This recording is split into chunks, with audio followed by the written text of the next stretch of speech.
And just the fact that they're now saying that transgenderism is somehow healthcare, and that we need to have our tax dollars go to supporting somebody mutilating their body. People today think this is somehow cool, and that it's really awesome to go and get a gender change. And the truth is that there are only male chromosomes and female chromosomes. There is no it chromosomes. And just the word it is degrading to another human. But if they're not a male or a female, what are they?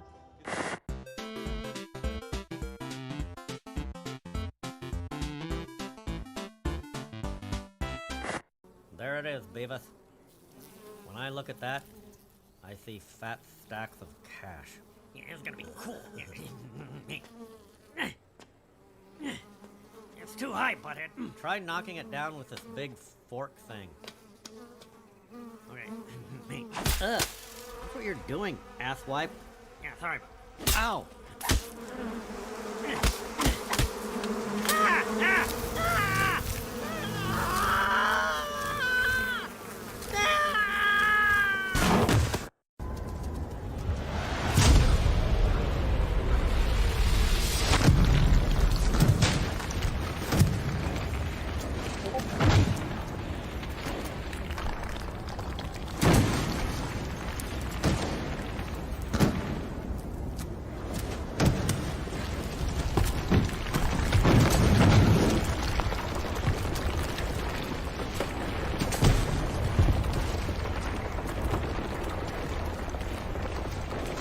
Considering that plastic takes forever to decompose and we've basically built a new mini continent from all of our discarded plastic and the tiny version of plastic that's in our blood now.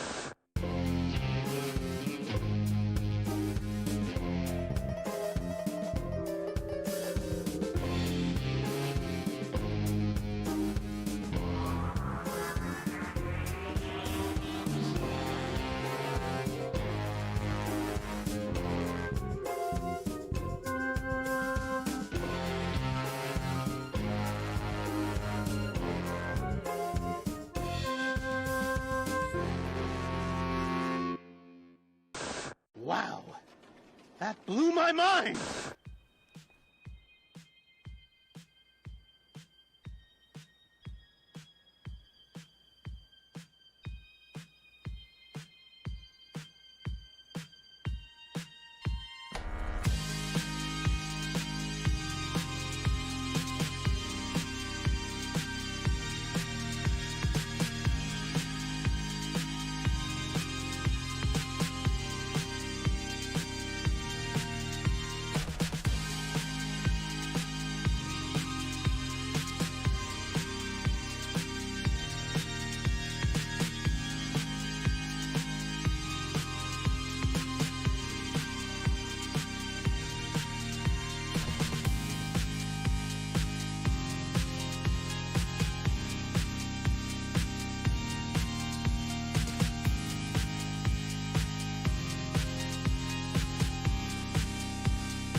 You know, to all the folks that are in the audience that consider themselves gender dysphoria, cis, I don't know what all that means.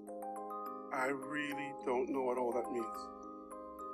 I'm looking at society today, and it's like I'm watching an X-Men movie with people that, when you watch the X-Men movies or Marvel comics, it's like we have mutants living among us on planet Earth. And, you know, some people don't like that, but that's a fact. We have people that live among us today on planet Earth that are happy to display themselves as if they were mutants from another planet. This is the planet Earth. where God created men, male, and women, female. I'm a proud Christian, conservative Republican. I'm not on the fence. Senator Rattler, what is your appraisal? I think at best that he's a dangerously ruthless and insensitive political opportunist and demagogue. And at worst? He's read far too many comic books.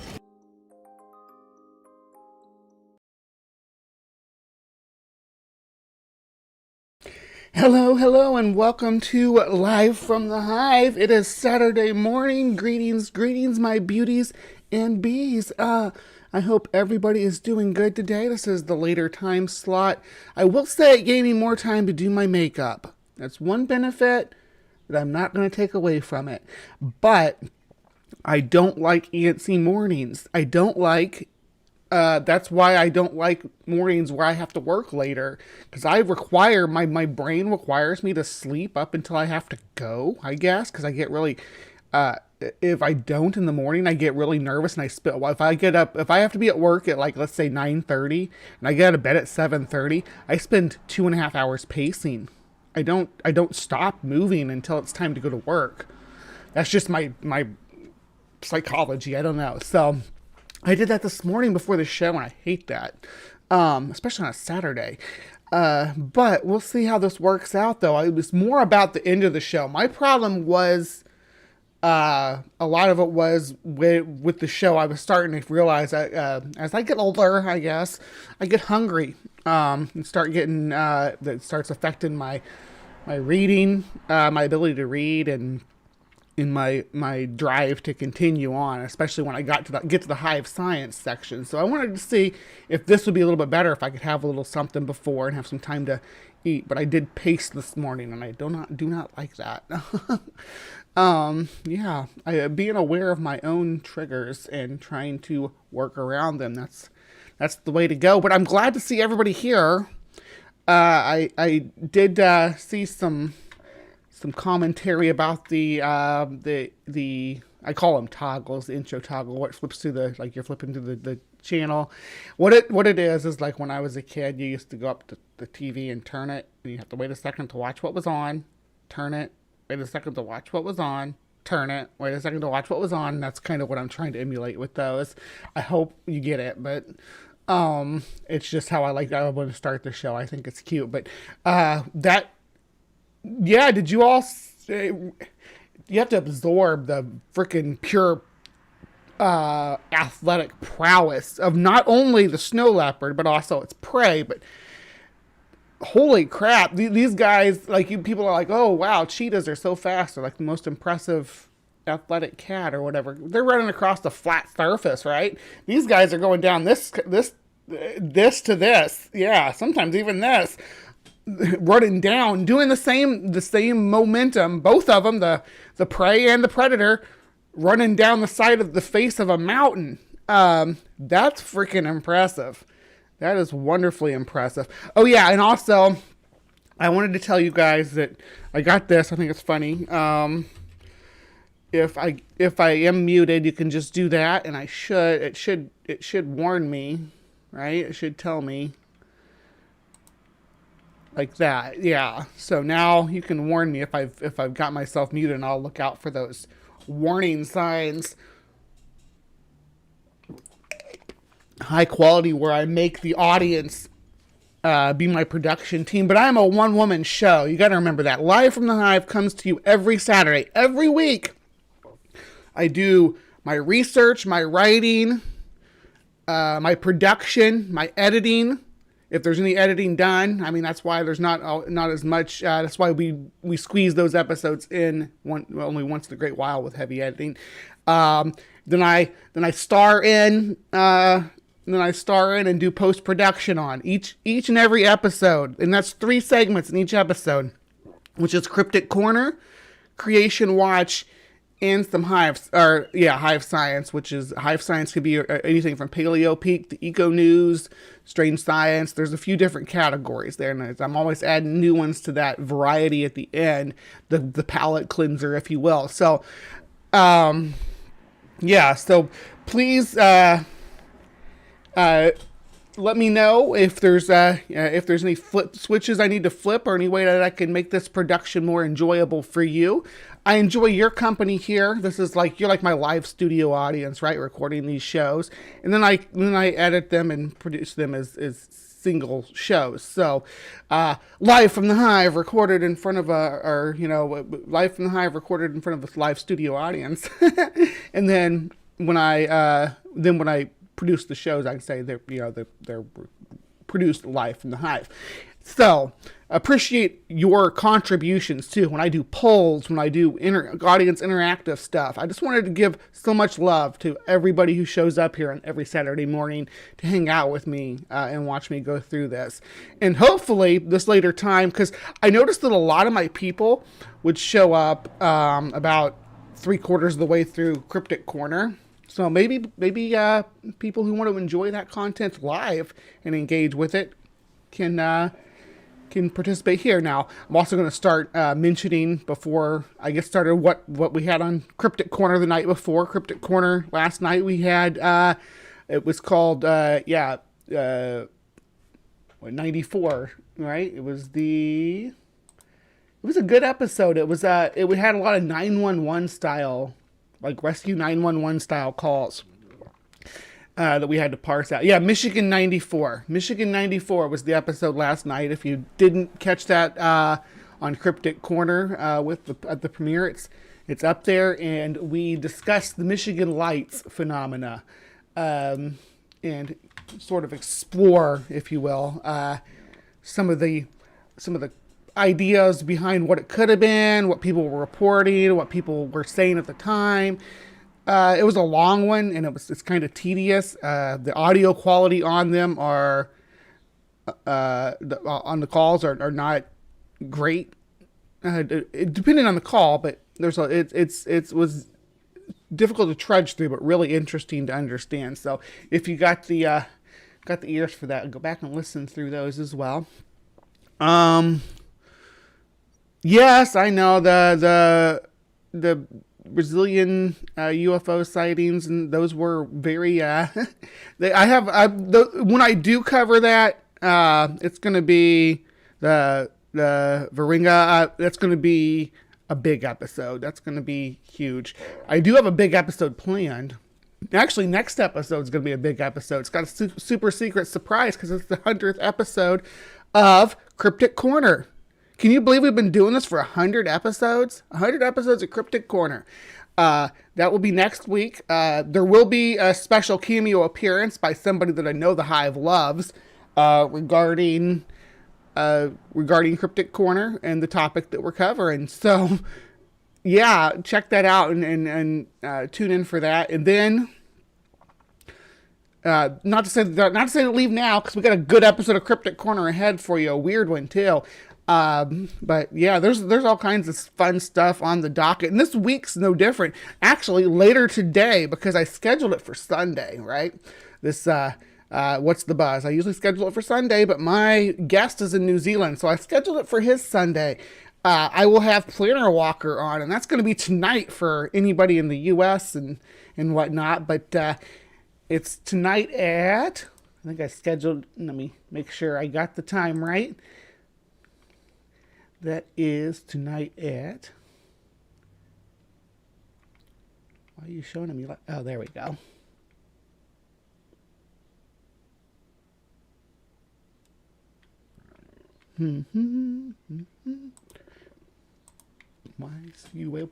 My computer's running kind of slow, so.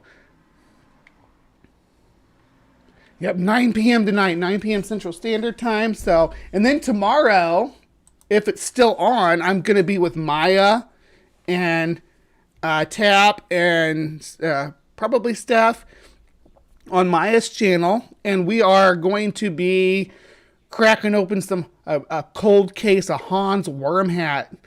These guys haven't covered him yet. You all, for anybody who follows the Hive, years ago, I covered him like way back at the beginning. I did cut my teeth on some Hans Wormhat fake animal stuff back before I transitioned even. So if you want to watch it, or if you think I could, if you all are interested in seeing that, I could re-edit it because I would like to do I do like to revisit things like that too. But I may, if we are able to cover that with Maya, just go over there and watch it, and we'll maybe mirror it over here.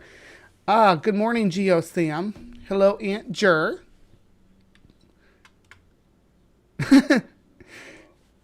Yeah, it was so Aunt Jer, that was a very famous UFO encounter from the 90s in Brazil.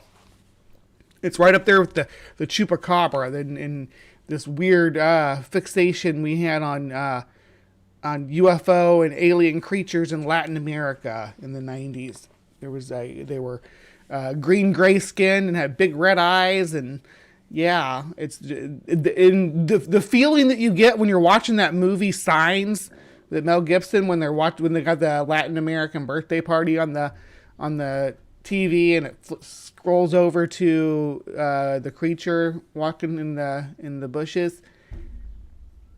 Yeah, that was like the feel of everything about this UFO sighting, and we will cover it. And it's going to be a fun time. It's going to be a wild ride when we get to that.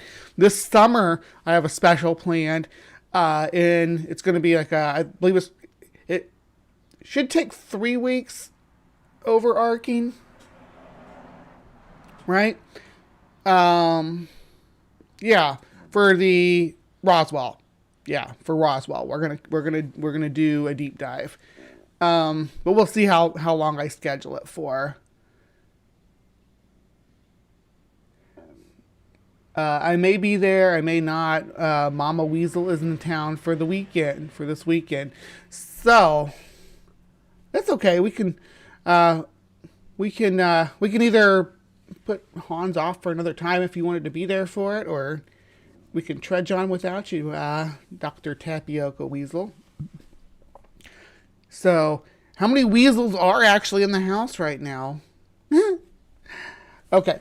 Anyway, I need to get this show on the road because new time slot, just trying to keep things balanced. So we did have an extra 5 minutes introduction. So thank you for sticking around for that. And there will be other things I cover towards the end of the show, more housekeeping stuff as well. But we need to dive right into, my personal favorite segment on the show. We're going to see you all over in Cryptic Corner.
Hello, and welcome to Cryptic Corner, where we explore the unexplained, the supernatural, the paranormal and hidden, the mysterious, the alien, the accursed, and the forbidden.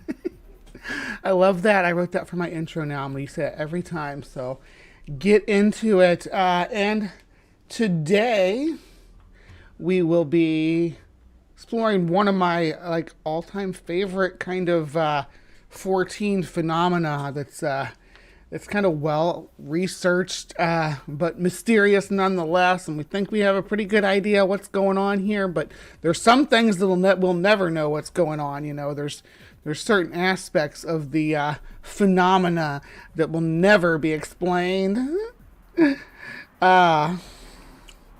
But I am stoked to explore this concept. Now, I have, let me see here. There is a video that I think I'm going to watch, but I do also want to make sure that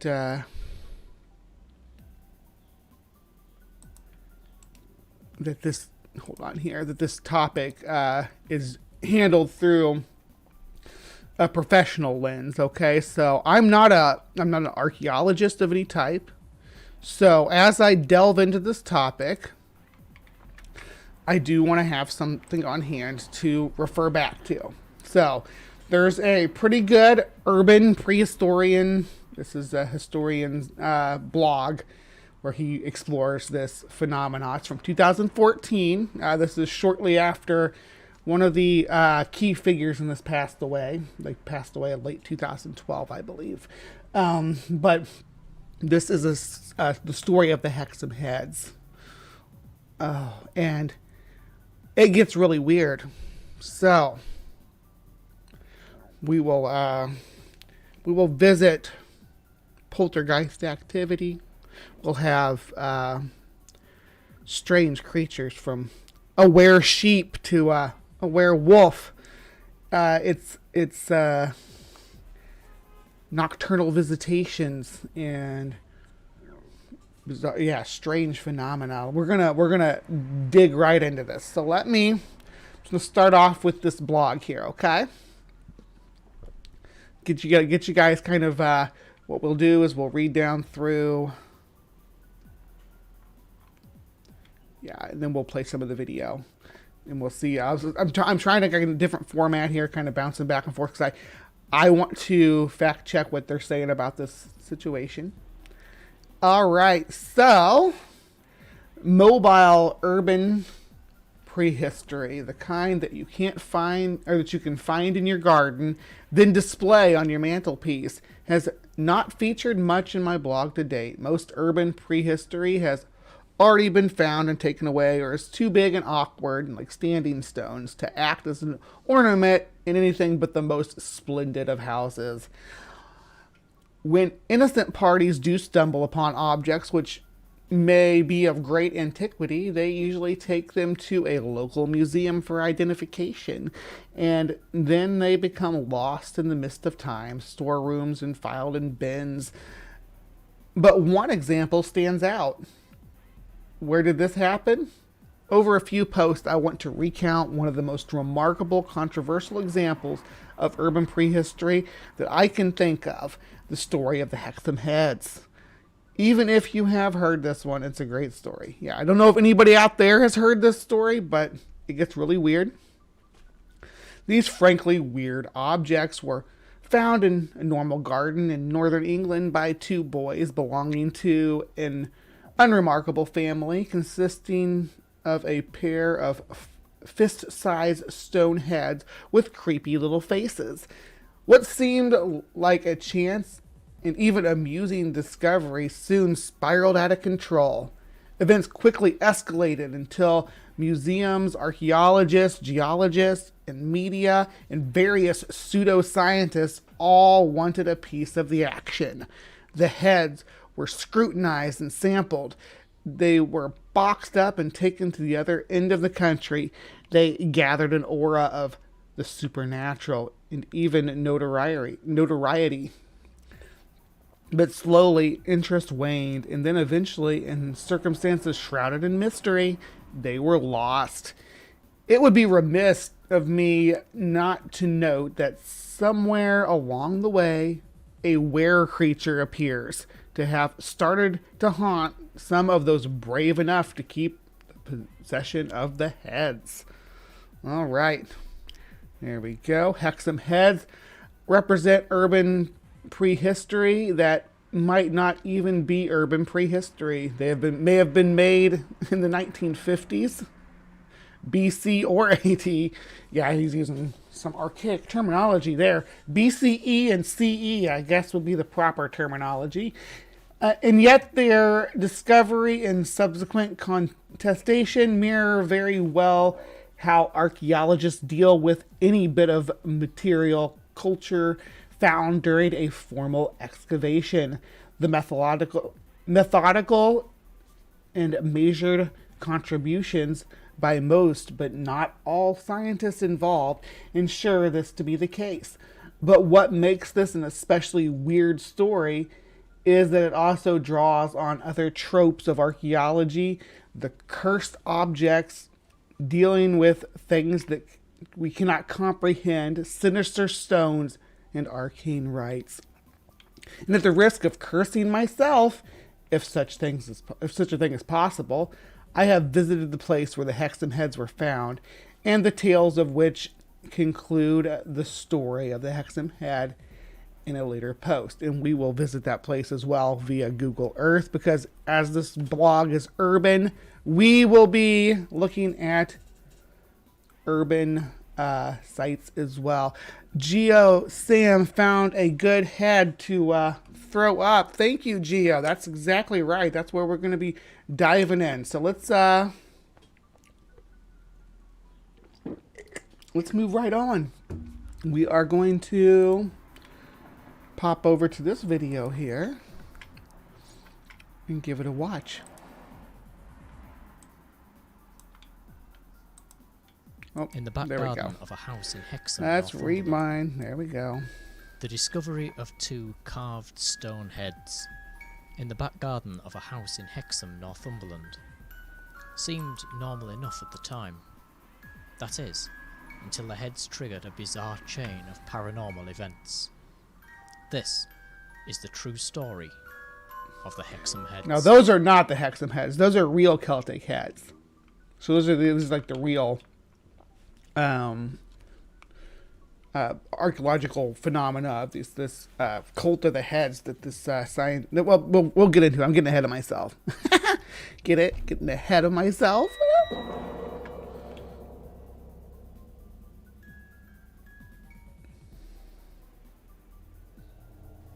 One afternoon in February 1972, 11-year-old Colin Robson was weeding the garden of his family's house in Reed Avenue in Hexham. It's a market town about 20 miles west along the Tyne Valley from Newcastle upon Tyne in the north of England. To his surprise, while digging in the garden, he suddenly uncovered what appeared to be a lump of stone, about the size of a tennis ball, and it had a strange conical protrusion on one side. When he cleared away the earth from the object, he found that it was roughly carved with human features, and that this conical protrusion was actually supposed to be a neck. Excited by what he had found, he called to his younger brother, Leslie, who was watching him from an upstairs window. The 2 boys continued to dig, and soon Leslie uncovered a second head. These stones, which soon became known as the Hexham heads, appeared to be of 2 distinct types. The first had a skull-like face. Yeah, so this is basically just dramatizing what we just read, but we'll let him continue. I just didn't want to let it sit here and play with him talking. But yeah, I wanted to interject some of my own thoughts here. Now, this is like a little urban neighborhood with like I've looked at it on the maps, and we will look at it later, but there's not, it's not like rural in any way, shape, or form. Their garden is probably the size of my bedroom, so there's not a lot of space here. Not a lot of space. It seemed to be masculine to everybody of whom saw it, and therefore it was dubbed the Boy. It was of a greenish grey colour, and it glistened with crystals of quartz which were inside the actual stone. It was also very heavy, heavier than cement or concrete, and its citation needed? Carved hair appeared to be in stripes running from the front to the back of the head. The other head, which was known as the Girl, resembled a witch, with wildly bulging eyes, and hair which was combed backwards off the forehead in what could have been a bun. There was also traces of a yellow or red pigment in her hair, suggesting that at one time these heads had been painted. Yeah. After the heads had been unearthed, the boys, naturally, took them inside the house. Here we It go. was then that the strange happenings begun, almost as soon as the heads had entered the home. It's a Celtic It curse. said that the heads would turn around spontaneously. Objects were broken for no apparent reason. This type of poltergeist phenomena seemed to encroach itself upon the home. It was when the mattress on the bed of one of the Robsons' daughters was showered with glass that the girls got so frightened that they moved out of their room. So yeah, we have some poltergeist activity, but it yeah, and this is the most common phenomena attached to the Hexam heads, but it gets so much weirder. Wait till we get we're gonna go to the neighbor's house because these folks weren't the only ones impacted. Meanwhile, at the spot that the heads had actually been unearthed, a strange flower bloomed at Christmas, and an eerie light glowed. So, just to be clear, this video here is the only citation I have about this flower at all. What kind of flower was it? It glowed? That's interesting. At Christmas time, that's the middle of winter, and we're in the northern hemisphere, so nothing should be growing at Christmas time. Not even, yeah, no flowers. So yeah, it's woo! It could be argued that the events in the Robson household had nothing to do with the appearance of the Hexam heads, and that they were instead the more commonly reported poltergeist phenomena, which is often triggered by houses. There's the Enfield poltergeist. This almost got made it in because I had Harry Price on he's still on the menu for you guys. No worries. We will cover Harry Price, and I'm actually a Harry Price fan, so we're going to cover the Enfield poltergeist, and yes, we will get to Jeff the Talking Mongoose. Jeff the Talking Mongoose will make an appearance in the Hive in the coming weeks, but it will be after the 100th episode thing, obviously, so, which is going to be a big deal. Big deal next week. Big deal. Tune in.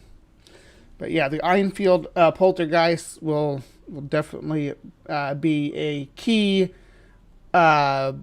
event in our coverage of Harry Price when we get there. With adolescent children, which lines up perfectly with the ages of the Robson daughters.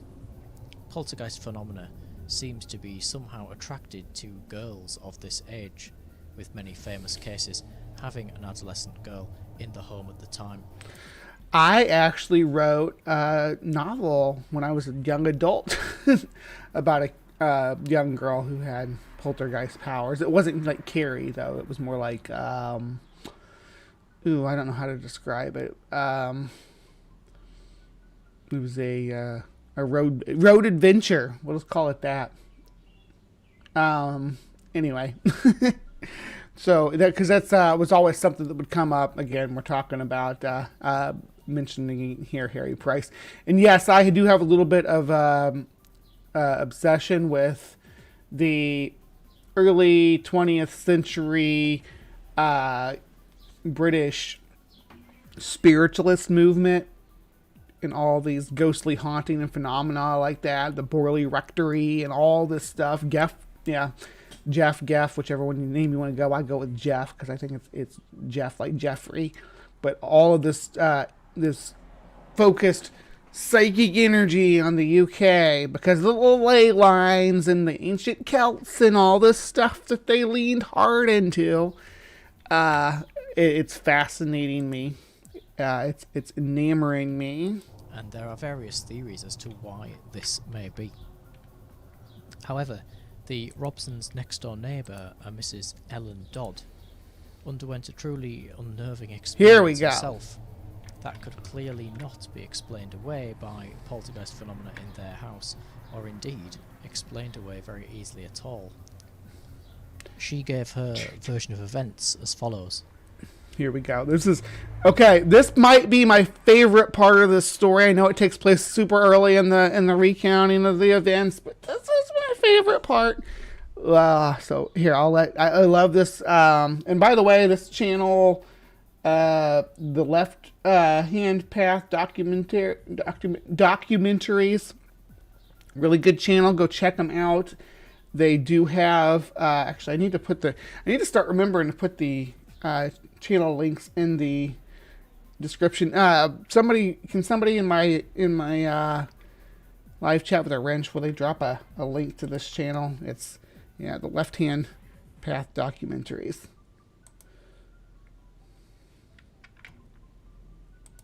I had gone into one of the children's bedrooms to sleep with one of them who was ill. My 10-year-old son, Brian, kept telling me that he felt something touching him. I told him not to be so silly. Then I saw this shape. It came towards me and I definitely felt it touch me on the legs. Then, on all fours, it moved out of the room. Ellen Dodd later described the creature that had touched her as half human, half sheep-like. Stop using werewolf pictures at this part. It should be were-sheep pictures. This creature is different from the one that's the one that takes place the whole rest of the story. Okay, this is a different animal completely. This was a were-sheep. And we will talk about some were-sheep at some point too, because there's some weirdness with sheep that goes on in the cryptic community. Sheep squatch, which is I believe in, where is that? Ohio, I think, or Indiana. Yeah, there's all sorts of weird sheepy creatures that tend to pop up in the 14 stream. Mrs. Robson next door also recalled that she had heard a sound like a crash, as well as screams from next door on the night in question. Her neighbour told her that the creature of which made these noises was like a werewolf.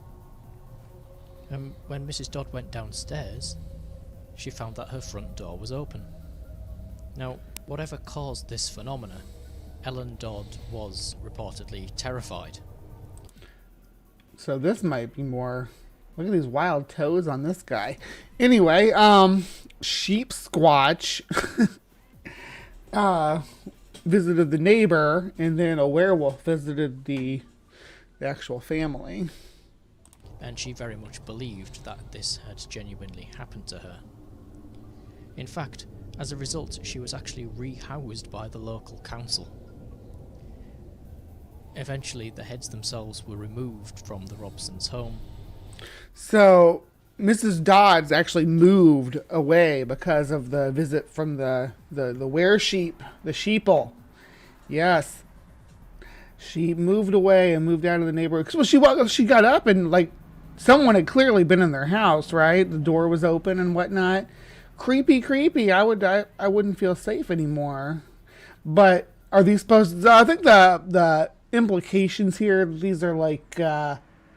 these creatures are like Celtic gods looking for the heads or something. Wild. They could apparently no longer stand the phenomena which was occurring. The house itself was exorcised by a priest of the Catholic Church, and for a time, Dollar General Catholic all became candles. quiet once again in Reed Avenue. Do I need to get one of these Meanwhile, candles? However, Since I'm covering stuff like this, should I get one of these candles? I used to have a crucifix that I'd use to ward off the evil spirits, but I don't even have that anymore. I do have Jesus with me though, because remember, we have the Jesus Ouija board, so Jesus is always with us. He's just a quick question away. He'll respond to us on the Ouija board. He doesn't respond to prayers. He responds to Ouija board. That's how Jesus deal. Distinguished Celtic scholar by the name of Dr. Anne Ross had Here we become go. interested in the stoneheads.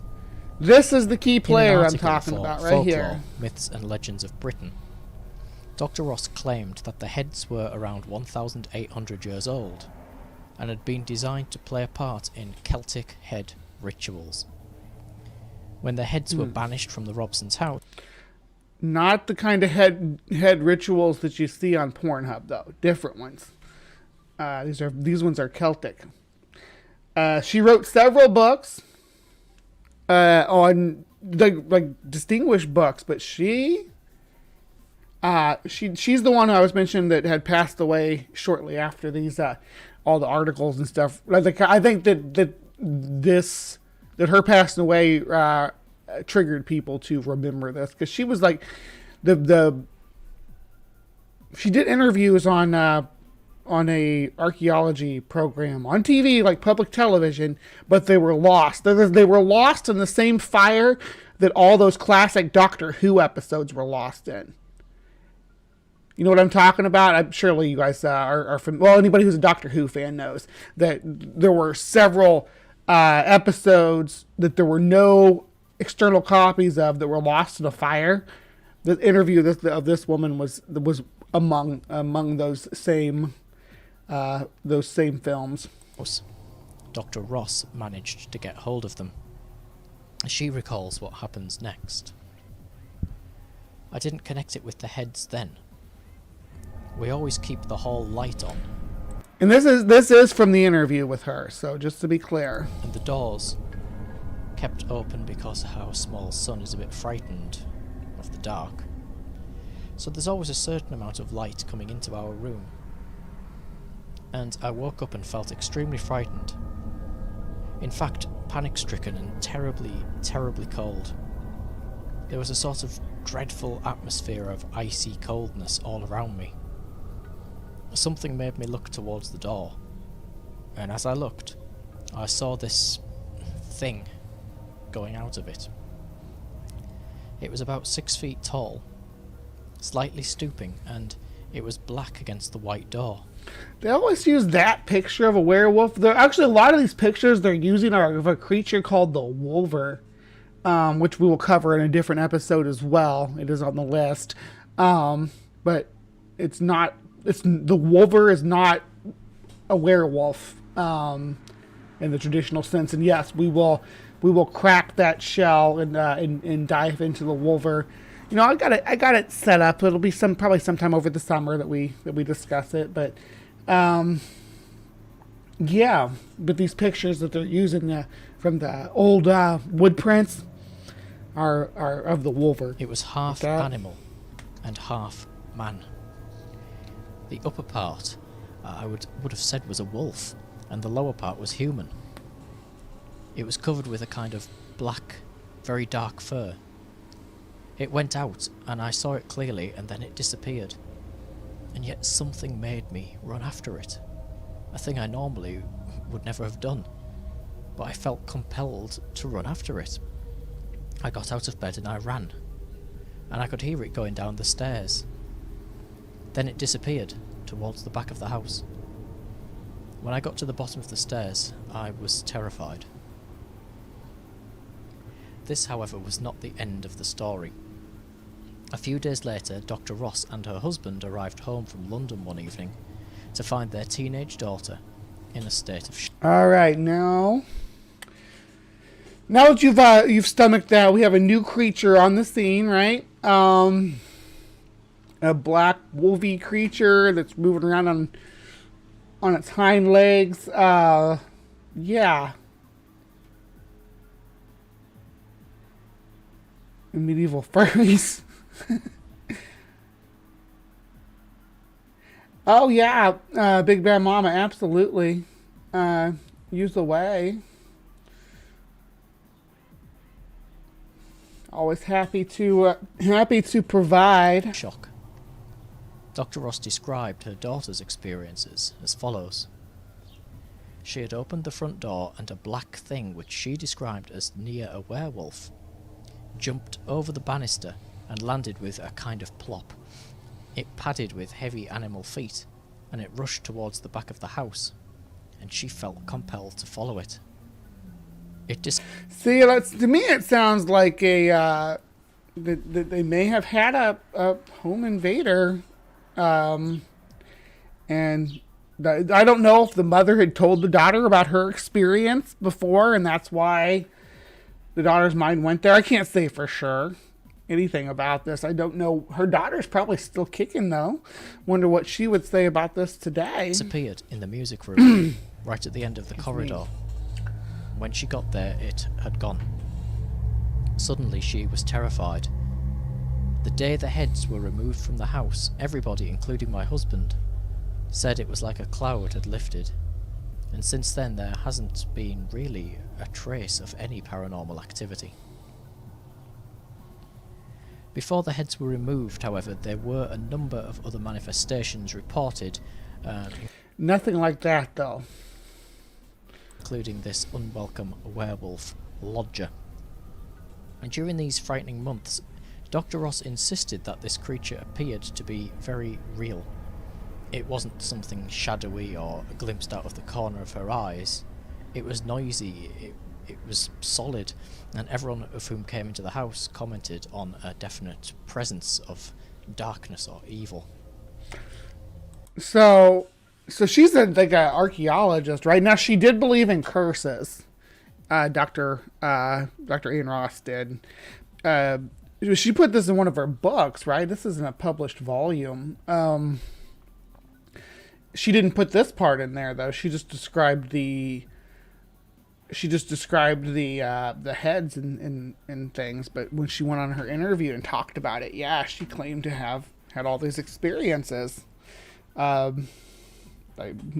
Stuff similar to the Dodds. I don't know if she had the Dodds experience explained to her. I'm sure she did. I think we dive into that just a little bit and when we get back into this blog, but I'll let this guy finish here.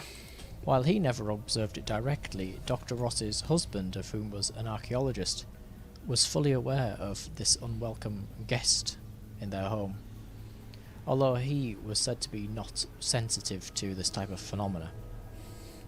In other words, it sounds like her husband thought it was silly. The phenomena, however, ceased after the heads were removed from the house, and yet again the home was exorcised. But this is not before Dr. Ross had actually disposed of her entire collection of Celtic heads, which was quite an extreme act for such a distinguished professor to do. Celtic heads are things which have been found all over England, Scotland and mainland Europe. Yeah, and this one's real. All these other ones that we're looking at are, like, as far as I know, they're all authentic, all very real, but we're going to find out some things about the little hexen heads that may or may not be.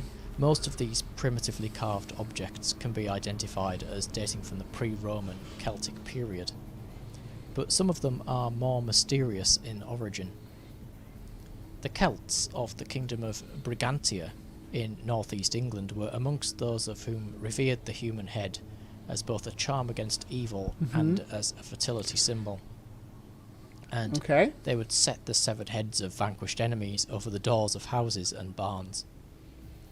That's not unique to them, though. I mean, that's something a lot of people did back then. Putting a head on a pike is a good way to tell your enemies that, hey, don't come over here. We're crazy.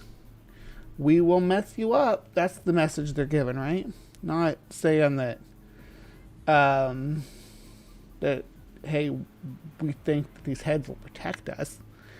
I think that the message is kind of different with real heads. As far as stone heads, though, historians believe that it's an echo of this type of cult worship that lies at the head of later Celtic veneration of stone heads. I see what you did there. Lays at the head of. I get you, babe.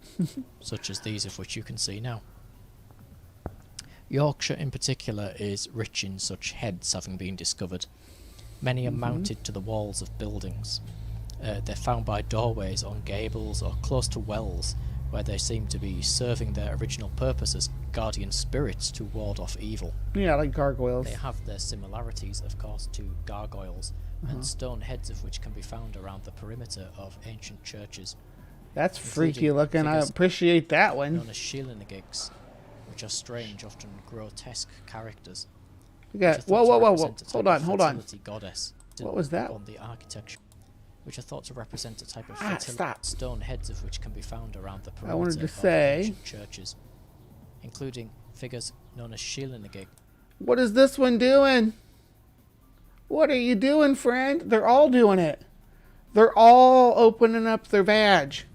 What is going on here?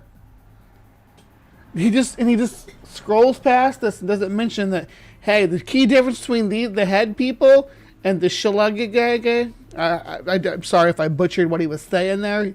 He said the key difference was, yeah, all these guys reach down and rip their vaginas open, or presumably their vaginas.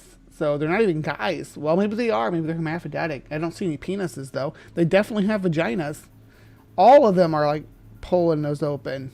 We need to look into this a little bit deeper at some point. What do you say these things were called? Holy shit, they're crazy looking.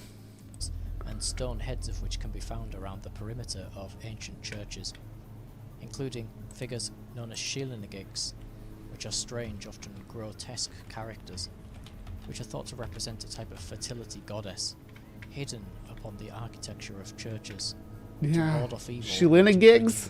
a fertility of the harvest of the fields. That one's doing it too. He's just like not even talking about it. Not even mentioning it. He's talking about their heads.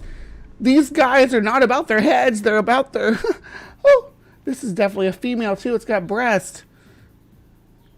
He's just like ignoring that. What are you doing? Were these ones doing it too? I didn't even look. That one might be. It's hard to say. It looks worn. Hidden upon the architecture of churches, to ward off evil and to bring in a fertility of the harvest. There you go. Fertility. That's what I'm thinking. A belief practiced by the Celts. Pat, are you here? The story of the Hexham Heads took on a new twist in 1972, when Desmond Craigie, of whom then worked as a truck driver, announced that the so-called Celtic Heads were actually only 16 years old. They had not been fashioned as votive offerings for Celtic cults, he said. Indeed. In fact, he claimed that he had made them himself as toys for his daughter Nancy. He said that he had lived in the house at Reed Avenue, which was now the home of the Robsons, and he'd lived there for 30 years, and indeed, his father had remained a tenant there until the previous year, when it was sold to the Robsons. One day, his daughter had asked him what he did for a living. At that time, Craigie worked with artificial cast stone, making objects such as concrete pillars. In order to explain to his daughter what he did at work, he made 3 special heads just for her at his lunch break.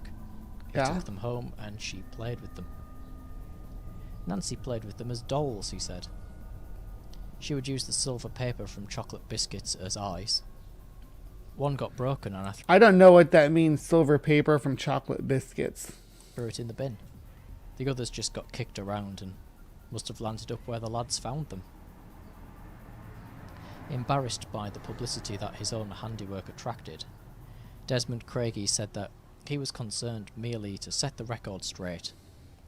Speaking of the heads, he said to say that they were old would be conning people. But why are you summoning Mr. Delicioso here? I don't need that right now. I don't even have my cursed heads to ward him off. I'm gonna make some heads like this out of Play-Doh or something and keep them on the hive, so that we can have them to defend ourselves from 7-day cycle. Dr. Ross was not convinced. Mr. Craigie's claim is an interesting story, she said. Unless Mr. Craigie was familiar with genuine Celtic stone heads, it would be extraordinary for him to make them just like this. They are not crude by any means.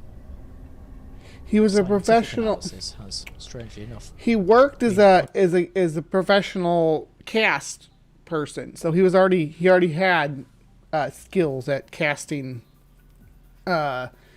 statues and things like that. He was already skilled at it, and able to determine the age of the heads. If the Hexham heads are indeed Celtic, it's easy to imagine that they may be the carriers of some ancient curse. But if they are not, why is it that they appear to provoke such strange and they look pretty crude to me. Paranormal phenomena? The evidence that they do so is strengthened by the testimony of inorganic chemist Don Robbins, who has explored the idea that mineral artifacts can store visual images. Oh, this is some woo. He also suggested that Okay, here we go. and objects can store information that causes specific phenomena. And he wrote a book with, Don Robbins wrote a book with Ian Ross, right? They wrote a book about this together, about stones holding memories, and that's how Celtic curses work and things like that. Yeah. An idea similar to the stone tape or cinema of time. The idea that surroundings of which an event take place create within them an imprint, a memory of which can be played back when certain things happen, such as certain weather conditions, certain times of the day or year, or even that a certain person of whom is sensitive to such recordings gives them life and they play back. He stated... Yeah, so Rick, yes, there's one more head. There's another head involved in this. But now we're getting into memory and stone. And hello, oxen. That certain minerals have a natural capacity to store such information in the form of electrical energy encoded in the lattice structure of their crystals. Summing up his theory, Dr. Robbins stated, "The structure of a mineral can be seen as a fluctuating energy network with infinite possibilities of storage and transformation." Is his explanation for megaliths and for I think this all ties into the ley lines like we talked about before. So information. These new dimensions in physical structure may well point the way, eventually, to understandings of that looks like a sad book coded in stone. Like his mustache. Robbins was interested too in the reports of His eyes sounds are kind of freaky. which had accompanied the phenomena, and had been induced by the mere presence of the heads. And he drew a tentative parallel with a creature from Norse mythology called the Wolva. Powerful here and we go. dangerous, but well disposed towards mankind in less provoked being. There are several reports of sightings of this creature in the Shetlands, and these sightings... We will cover the Wolver at some A point. few years ago. Dr. Robbins' interest in the heads prompted him to agree to take charge of them himself. As he put them in his car in order to take them home, however, and turned on the ignition, all the dashboard electrics suddenly went dead. Yeah. He turned to look at the heads, telling them firmly to stop it. And then, it is said, the car started. No one could have been more surprised than he was at this event. Back at home, Dr. Robbins in his turn began to find the presence of the heads strange and disquieting. Curiously, they seemed we'll see this in just a second. He said there was no doubt that any influence the heads possessed came from the girl head. I felt most uncomfortable sitting there with them looking at me, and eventually I turned them around so that I could not see them. And yet as I did so, I had the distinct impression that the girl's eyes slid round so they could continue watching me. Perhaps disappointingly, however. See, feelings. It's all about, like, feelings. Right? I felt this way. Look, right here even. The duration, intensity, ultrasound, blah, blah, blah. He's talking... This is these people that we're talking about. Measuring magical energy inside rocks, so... Dr. Robbins did not witness any paranormal events that may have been caused by the heads. There were, however, some strange moments. One day, leaving the house, he spoke to the heads. "Let's see something when I get back," he said. Moments later, he re-entered the house to collect a book he had forgotten. Outside it was fresh and blustery weather, but in his study the atmosphere seemed almost electric with a stifling, breathless quality. Attributing Feeling the again. effect to the girl head, he left the house in a hurry. He found nothing had happened on his return home. Feelings. Nothing but The present whereabouts feelings. of the Hexam heads is unknown. Oh. There also remains the mystery of their age, and why It's they not a produced mystery. such strange and startling phenomena. The guy who made them came forward. Above all else, Despite what one may believe about the truthfulness of these stories, the Hexham heads pose many interesting questions to us. They could be taken as evidence of the stone tape. That something in the quartz that glinted inside of the heads was indeed able to capture something magic. of a memory, a feeling. They could be magic, that's true. Always the chance that they're magical. In front of those of whom had the heads in their possession. It is unknown if the Hexham heads will ever be found, or indeed if they have been destroyed. Alright, because if the heads were found again, would you be willing to take them into your possession? Yes. To see if you too could catch a glimpse of the wolf-like entity which seems to be attached to them. Well, the sheep-like entity is more who I'm interested in. Hold on here, though, because we are going to... Chapter 2 is what we're going to talk about real quick, and this is going to run long, but that's all right. All right, so he just recounts the tale that we've heard here. Here's the images from Anne's book about the heads. In 1971, 2 small stone heads were discovered in a garden in Hexham. The heads have different hairstyles. The necks would appear to have acted as tin-ons, which means that they socketed into something loosely. They were petrologically analyzed in the University of Southampton, and the result of the examination are contained in the appendix. So yeah, the result of that was that they were carved from local stone, right? And so let's explore that, because there was a second analysis done by Roger Mickett.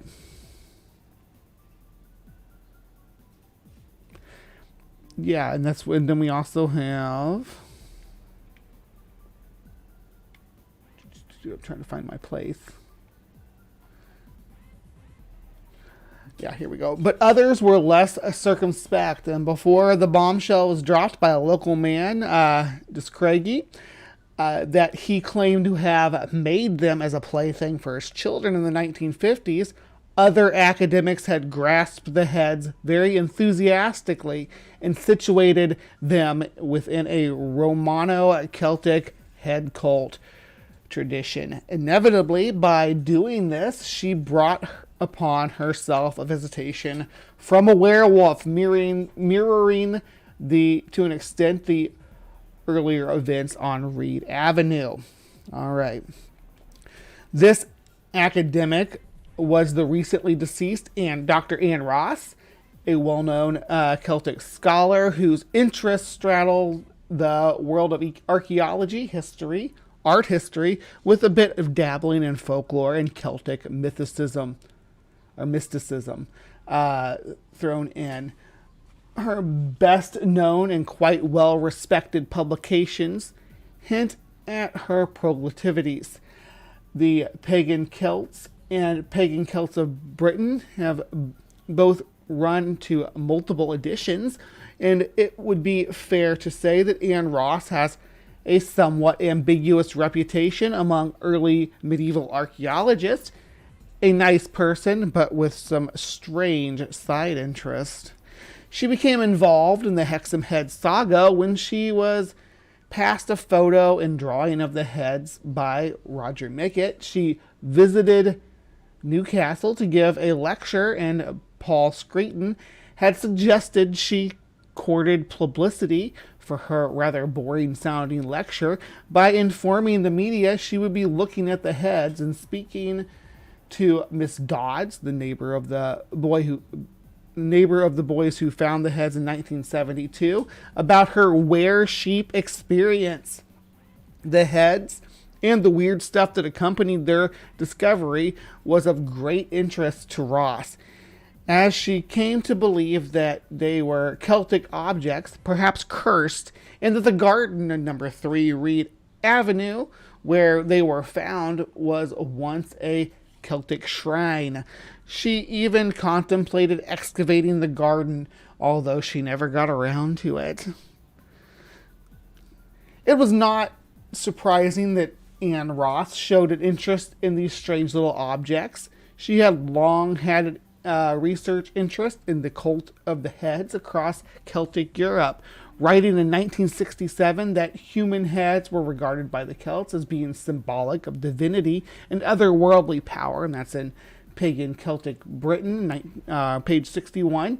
And there is precedent for Celtic heads to be found in back gardens. And undated newspaper clipping from the Daily Telegraph that I found contained a copy of Pagan Celtic Britain held within the Leslie Alcock Library, University of Glasgow, discussed a concentration of carved stone heads that had been found in Yorkshire. The Telegraph archaeologist correspondent F.W. Perfect noted that their existence became known to several people who had dug up heads in gardens, and allotments brought them to a museum in Bradford. These were crude, almost caricatures of human faces, some grotesque, and Anne Ross thought it possible some Celtic in part because of the heavy mustache. Yeah. And so she quickly published the heads in the 5th series, volume 1, 1973, of the journal Archaeologia Aliena, as part of an article entitled Some New Thoughts on Old Heads. The article rounds up various recently discovered stone heads from Hadrian's Wall vicinity, all of which lay claim to being Romano-British. The heads were illustrated, which we saw above, and described as 2 small stone heads from Hexham. It is a rather strange account, she notes. Their archaic appearance, which amounts to nothing in terms of dating evidence, and suggests their find spot would be in accordance with an early date, They were found in a back garden. The article includes as footnote the results of visual and petrological analysis of the wee heads undertaken by Professor Frank Hodson at Southampton University. He identified the material of the heads is made from sandstone with a hint of lime coating and some applied color pigment. It is quite remarkable that 2 such disputed and strange objects appear in an academic journal, but there was some science to back it up, albeit superficial and not related to dating. Ross tried to give the heads an archaeological credibility by including them in the article with other heads with better provenance and stronger claims to be authentic. The format of the publication adds to the impression the heads were drawn to correct conventions and standards. Petrological analysis had been applied and they were placed into a historical context of sorts. Difficulties in dating and lack of context were acknowledged. But there were clear problems with the account. Her insistence on the urban find spot being important has had no physical evidence to back it up. The geological analysis seemed to have been problematic, and events would soon overtake this dry academic account as Anne Ross dragged deeper into the mythos of the heads. On a rather bizarre platform on BBC TV, early evening news magazine Nationwide, Anne Ross made some amazing claims about the Hexham heads that were not fit for academic publication. She recounted that her home in Southampton was being haunted by a huge werewolf that seemed to have followed the heads all the way from northeast of England. The heads had been brought south with Ross for analysis at her own institution in Southampton University, and she had taken them home. Big mistake. The heads were now gathering, and we heard her account on that, the werewolf and whatnot. The heads were now gathering literally nationwide reputation for being too hot to handle, and seriously spooky things. Yet the test analysis continued. And this is where perhaps the strangest aspect of the whole story emerges. How is it possible that two specialists, geologists no less, were able to look at these objects and come to completely different conclusions about the material they were made from? Remember, Ann Ross had gotten Professor Hodgson of Southampton University to look at them and conclude that both heads were made from the same material, a very coarse sandstone with rounded quartz grains, and suggested local sources for this. But a second analysis came up with a very different conclusion. Under Dr. Douglas Robson of Newcastle University, his report is reproduced below and published in Screeton's book. It concludes the material from which the heads have been formed is an artificial cement, and the material is unlikely any natural sandstone. The former and earlier analysis seems to have been based on microscope work and limited visual analysis, while the latter appears to have been based on an invasive removal of samples for analysis. And then we got the report there. It is difficult to see how two analyses of the same objects could lead to such divergent identification of the materials involved, and it's a pity that sample fragments no longer appear to exist, as these could be tested much more definitively and without doing further damage to the materials. Archaeologists and geologists have spent quite some time poking and prodding the heads, taking chunks from the objects and each other. There was a good deal of dispute as to whether they were genuinely ancient or modern fabrications, with most opinions tending towards the latter, which is also where my opinion lies. And there was a small matter of the apparent poltergeist activity and curse following the little heads around. And yet, more specialists became part of the story. In 1977, the heads passed into the care of Don Robbins, a controversial chemist whose most famous work is probably The Secret Language of Stone. So we're getting into some woo here. It's getting woo-wooey. The Secret Language of Stones, and who dabbled in a range of earth mysteries related to things like magnetic properties of stones and megaliths. He also collaborated with Ann Ross on their book, The Life and Death of Druid Prince, about the Lindau Man bog body, which is a really cool archaeological find.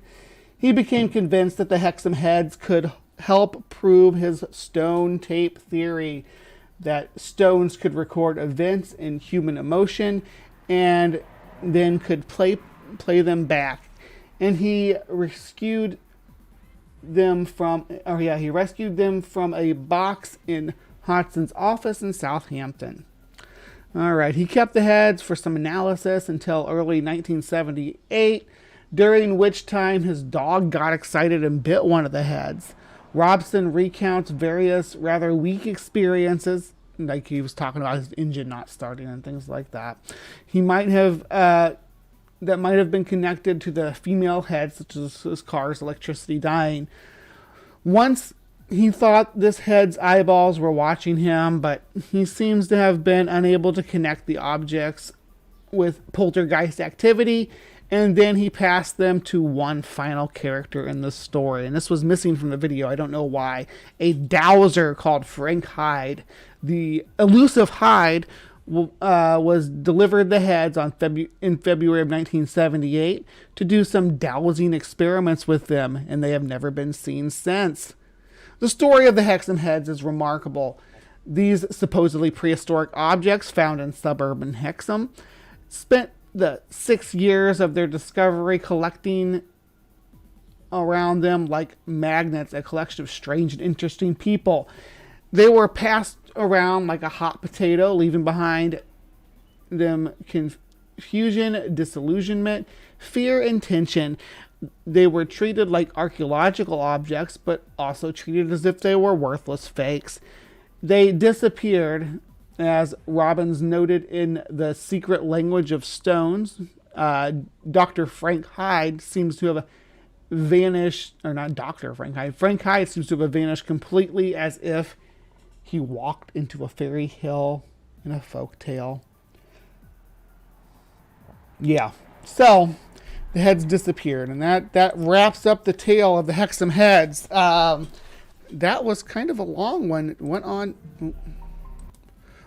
longer than expected. So thank you for sticking around for me. I just didn't feel right. Oh yeah, I promised that I would show you guys the. Hold on. I promised I'd show you guys the location. Hold on. We're gonna go down. So here we are. This is. Where's Reed at? Yeah, Reed's right here. So it's just this little street right here, okay? And we can drop down right into number 3. There's this neighboring house was for sale back here, but number 3 is right here. Oh, didn't mean to do that.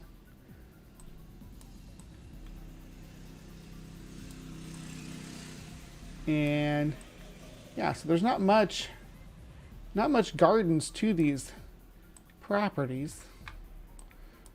And we can go around to the back of the property and kind of try to see if we can see in between there, but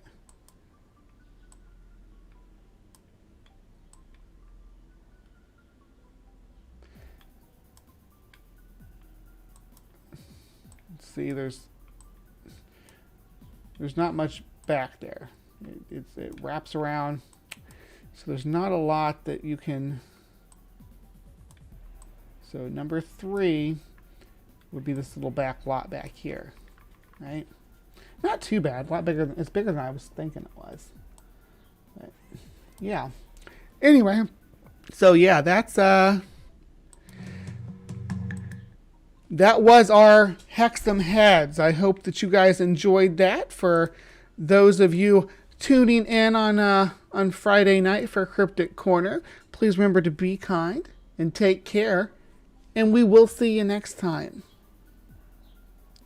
All right, and for everybody else sticking around for Live from the Hive, we are about to move into Creation Watch. So, stick with me, and I will see you in just a few minutes. Right over there.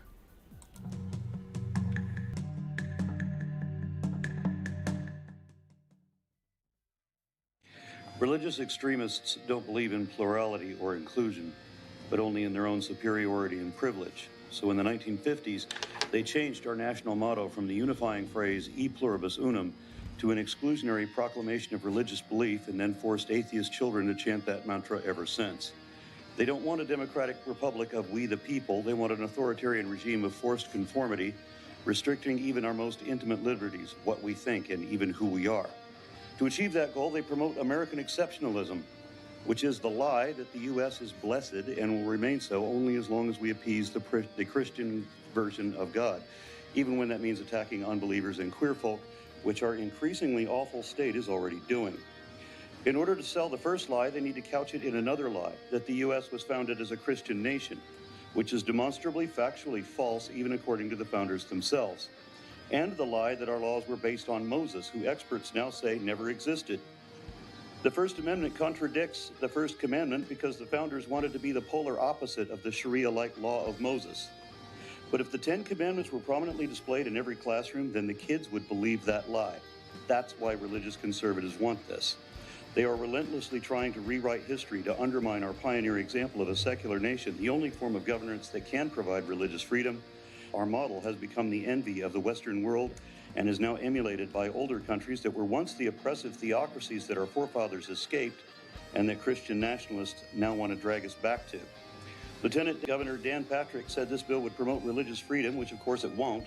It will have the opposite effect, which is the intended effect, to promote Christianity to a privileged position.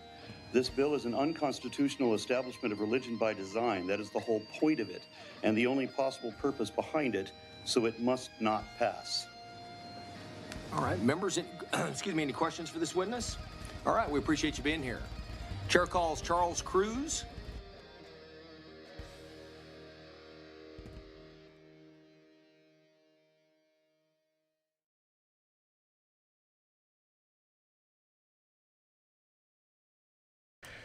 Hello, hello, my beauties and bees, and welcome to Creation Watch. Thank you for sticking around. To all my peeps out there watching this live from the Hive, and for anybody tuning in Wednesday night, thank you so much for joining us as we dive into yet another strange episode where we discuss the dangers of atheism on Creation Watch. So,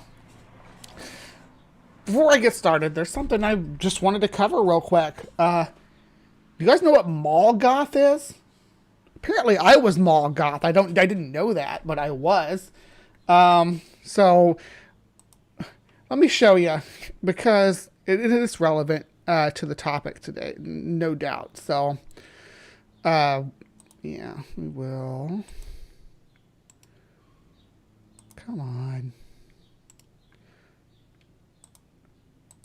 There we are.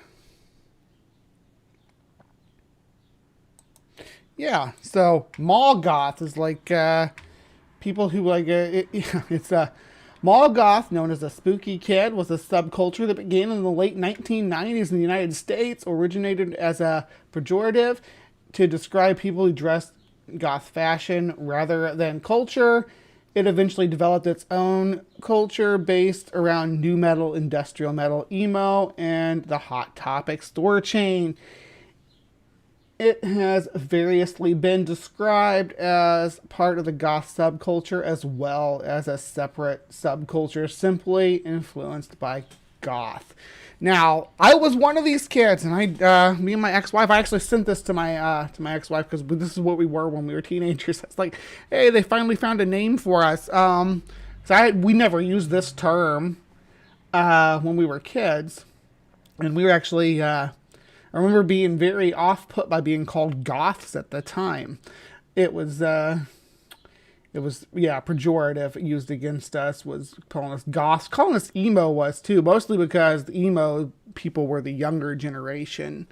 They were younger than us. That the emo scene started after us. We were more into nu metal kind of stuff than emo kind of music, but.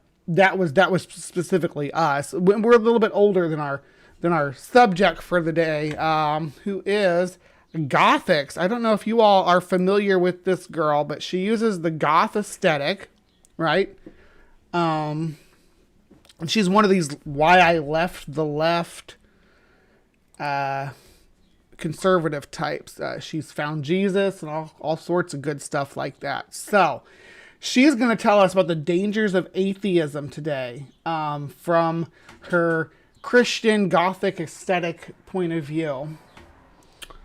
But I do like her style, though. I like her hair. I like her outfits and her nose ring. I do not like her. I disagree with her on what she's about to lay down here. So let's give her a listen and see if she can make a coherent point about the dangers of atheism.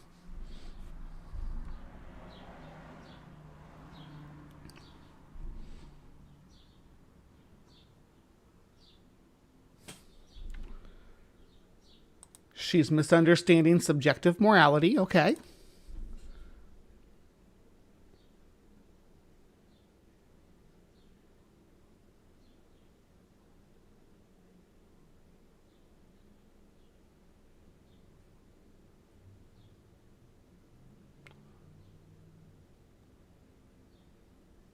Yes. Yes. Indeed. Yep. Violence in general. Yeah? Yeah, it's creepy. Mm-hmm. No, I like communism. I answered yes to all of them, but communism, that was a curveball. You had me going yes.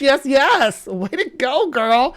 No, I'm as far as communism, I definitely recognize that there are faults in the system. Actually, there aren't faults in the system. I shouldn't say that. I don't recognize that there are faults in the system. There are faults in the humans. Humans are not, are at least at the current point. Oh, Gothics is muted. Okay. Shoot. Okay. We're going to restart. So this idea that we can determine what's right and what's See, it wrong worked. based on how many people in society believe that particular thing is good. And these She's are misunderstanding just a few subjective examples morality. of how a shift in culture can define new terms for morality. And this is so dangerous. Do you hate child abuse? What about gang violence? Do you hate that? Maybe you hate school shootings. Perhaps you hate murder in general, taking an innocent life. What about that? What about child mutilation? Do you hate the sexual... See, and the child mutilation part, though, I think there's some... And yes, Jinkos. Jinkos were my thing. I had so many pairs of Jinkos. I just got rid of my last few pairs of Jinkos just a few years ago. They'd been in storage in the attic for years. But yeah, there's like an implication that she's talking about child mutilation. She's talking about gender affirmation, but they don't do that to children. So, Pat, you missed the Hexam heads. Of children, or maybe you hate sex trafficking in general. Do you hate communism? If you answered yes to any of these questions, and I see the flaws in communism as a limitation of the human condition, but not the system itself. The system of communism, as far as I can tell, is sound. It should work. The problem is humans, that we have bad wiring that make us not be able to not want to amass our own wealth. Personal gain gets in the way. I could keep going, but if you answered yes, then you should also hate atheism. Now, let me make myself very clear. I didn't say you should hate atheists. What I said is you should hate atheism. What does sex trafficking have to do with atheism? Why is this important? As most of you know, I used to be a Democrat. I used to support political candidates based on my feelings, based on my skin color, based on what the social consensus was. And now she bases it on the Bible. Of the group that I surrounded myself with. Now, I walked away from the left back in 2020, and although I started to really resonate with a lot of the opinions of people that had more of a right-leaning perspective, essentially I got red-pilled. If you don't know, that's the official term. I got red-pilled. And although I really resonated with a lot... So what red-pilled is where a person, especially of a marginalized group, decides that they are going to... that is more profitable to them to grift for the right, like a Candace Owens, or I believe that Fox News has a new drag queen correspondent right now. I was like shocked. I had to do like a double take when I saw somebody covering it.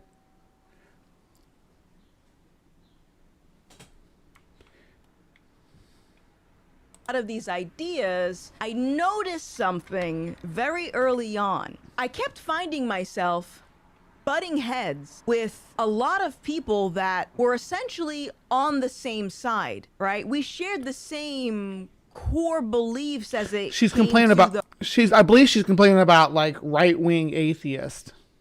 A red pill movement, with the exception of certain issues that all tied back to morality. So let me give you an example. The thing about right-wing atheists, though, is that a lot of them, and I'm not trying to paint them all with a brush, but just in my experience, the right-wing atheists tend to be like race realist, right? They use evolution in this icky way to justify the class segregation and things like that, and also subjugation of women and things like of that nature. They actually do. They use the arguments. Bad, and me and Gothics are going to probably agree about those people that using evolution and things like that, and as a framework to teach us how to treat our fellow man is probably a bad idea. There was this one YouTuber, I thought we were cool, and then all of a sudden this person starts screaming at me on social media because I started to become more outspoken about how I was against abortion. So all that to say, despite me taking the red pill, I came to the realization that the red pill cannot provide us with objective. So finding someone on the right who's against abortion is a rare thing, right? So,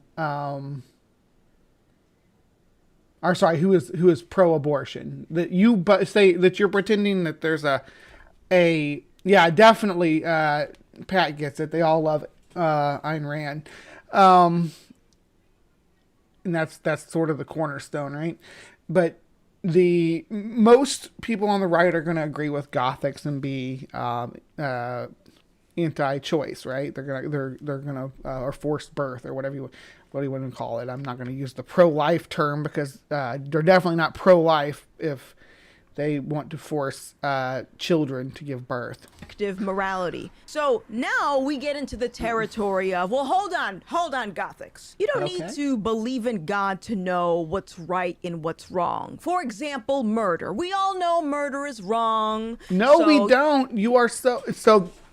Only recently did we decide that murdering other people groups is wrong. For most of human history, murder was wrong within your people group. But if you went into if we went to explore North America, right, and there was Native Americans there, it was not wrong to murder them any more than it was wrong to kill the wolves that are attacking your sheep, right? They didn't think of them as people. So no, murder has not always been wrong. It's always been subjective to the culture. Always has been. It's only recently that we decided to grant human rights to certain people groups and certain.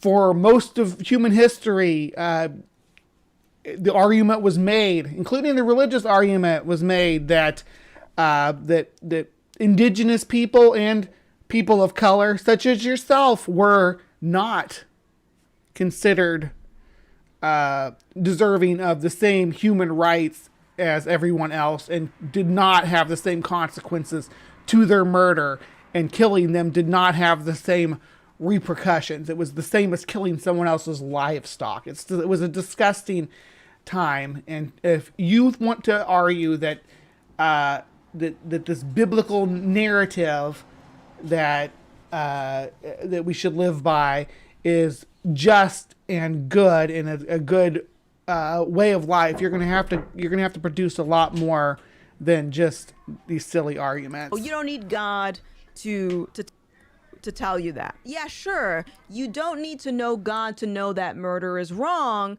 but you have no way of justifying it. Now, for those that don't know, the Bible is considered the Word of God. So all of the moral laws, all of the values, the principles, essentially the instruction manual for the creation, us. We're intended to live our life in a particular way. Yeah, well, I mean, but it also promotes genocide. You know, there's entire people groups that get wiped out in that instruction manual. It tells you how to kill other people groups. It does give you instructions on doing the abortions that you seem to be against. There's a whole chapter or a whole verse on how to perform a proper abortion in the Bible. So far, the Bible seems to be opposed to the things that you've talked about. And Jesus, maybe not a communist, but definitely a socialist by his words alone. And the Bible gives us insight as to how we're supposed to live our life. So before I unpack this, I want to first start off by Sonia Hopeful. Absolutely. That's all you need, right? You just need to be able to say, you know, I don't want to get murdered, so hey, don't murder me. establishing a few principles found in the Bible. In Romans 2:15, it talks about how the law is written on our hearts. Most of us understand right and wrong. No, we can actually prove this because these things are cultural. The things that you think are universal to all humans are cultural. Your aversion to killing other humans is limited to your upbringing, right? People can be conditioned to think of other people groups as non-human and treat them as such. It's been proven time and again. It's called othering. We did it to the Jews in mass in the Holocaust. We did it to the Native Americans in mass during colonization.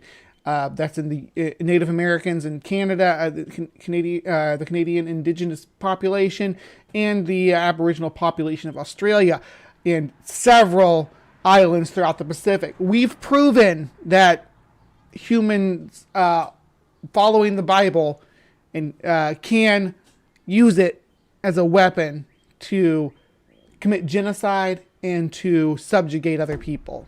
Most of us understand that murder is wrong in particular, since we're talking about this example. But the problem is our conscience was distorted as a result of the fall when Adam and Eve ate the forbidden fruit that God explicitly told them not to eat. Right, and she says that with a straight face, right? Right, the in the magical garden, the rib woman ate the enchanted fruit that the talking snake told her that the invisible man didn't want her to eat. She's saying that like, oh, this is how I build my morality, and it's just. Which is why, for example, I think abortion is child sacrifice, and other people think abortion is healthcare. Now, this is why we need a savior, because what that means is, regardless of how good of a person you think you are, you're still going to do wrong in your life. And this, my friends, but wrong is subjective. Again, you see, we circle back to, you don't have a, you've shown that you don't, because you're like, oh, it was written on our heart, but it was corrupted. So you've nixed that, so now you have no basis to make your claim about us having an innate drivers to do to what is good and what is evil. Again, and I'm coming from a perspective, a unique perspective, I suppose, because I'm not an anthropocentrist like most people are. So I don't think that humans are exceptional in the ways that that is often promoted by. In the fields of philosophy. Is precisely why Jesus Christ came to die on the cross, so he could offer us free salvation and we can live in the kingdom of heaven for all eternity when we die. Assuming, of course, live in that magical kingdom, guys. Don't you want that magical kingdom? It's our future we all deserve. I don't want to live forever. That's my problem. If they can nix that and say, hey, you can spend a couple hundred years chilling here, and then when you're ready to check out, you check out. But being forced to endure an eternity, I don't think that's fair to me. I want options. We truly believe this and repent of our sins. Without that, we're going to hell. So how do we really know what's right and what's wrong? Except for hell's not real, and it's not even biblical. It's not in the Bible. There's no hell. This is where the word of God comes in. And this is also why it's extremely important for Christians to read and understand their Bible, to not fall into the trap of conforming. What do we got here? Let's see what we have. We have just looks like churches that are accepting of Black Lives Matter and LGBTQ and trans and COVID. The blood of Jesus will not save you from COVID. Yeah, the people that she's anti-vax. I didn't realize that.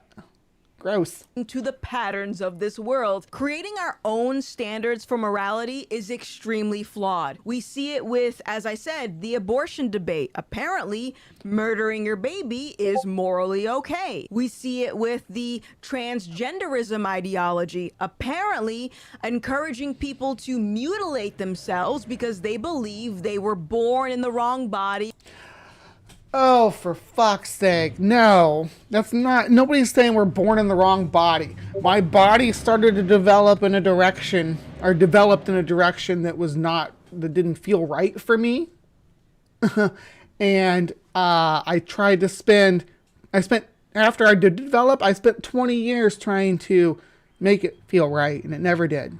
So, no, I don't think I was born in the wrong body. My body was right until it started to mature. Then it started going down a direction that wasn't, that turned out to not be the right direction.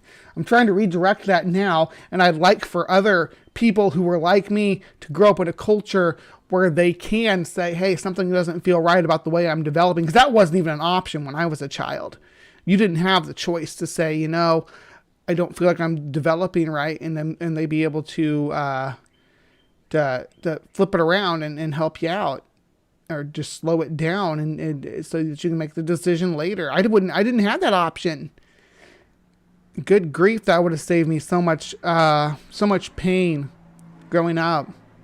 Would have saved me so much suffering. I want future generations to be spared that. There are things about my body that I will never get back. That I will never be able to alter, because I was forced to go through a male puberty. I was not there at the time, and I'm not blaming my parents or anything.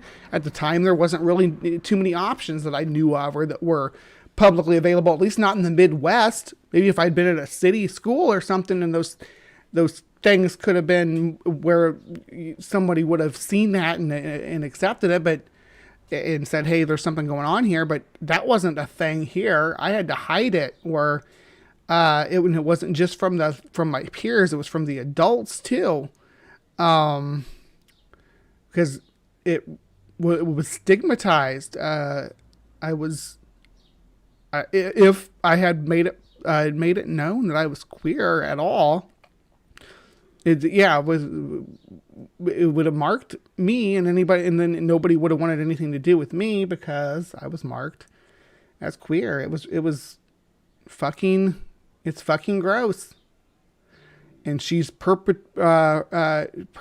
that mentality that we don't need to allow a space where people like me can say, hey, something's not right here, and get the help they need. Get the assistance they need. My life could have been very different, and I want that for young people today.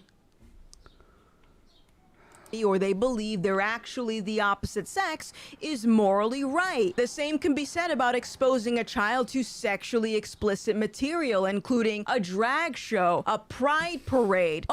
Drag shows have been around since the 1820s, hon. It's only recently that you guys decided that they were a problem. It's only recently that they've become an issue, that drag has become something to rail against. As far as pride parades, if you don't want to go to a pride parade, don't go to a pride parade. Teaching them how to pleasure themselves because... Really excited for this House sex ed bill hearing later today. Teaching comprehensive queer inclusion, pleasure-based sex ed was a highlight of my time teaching.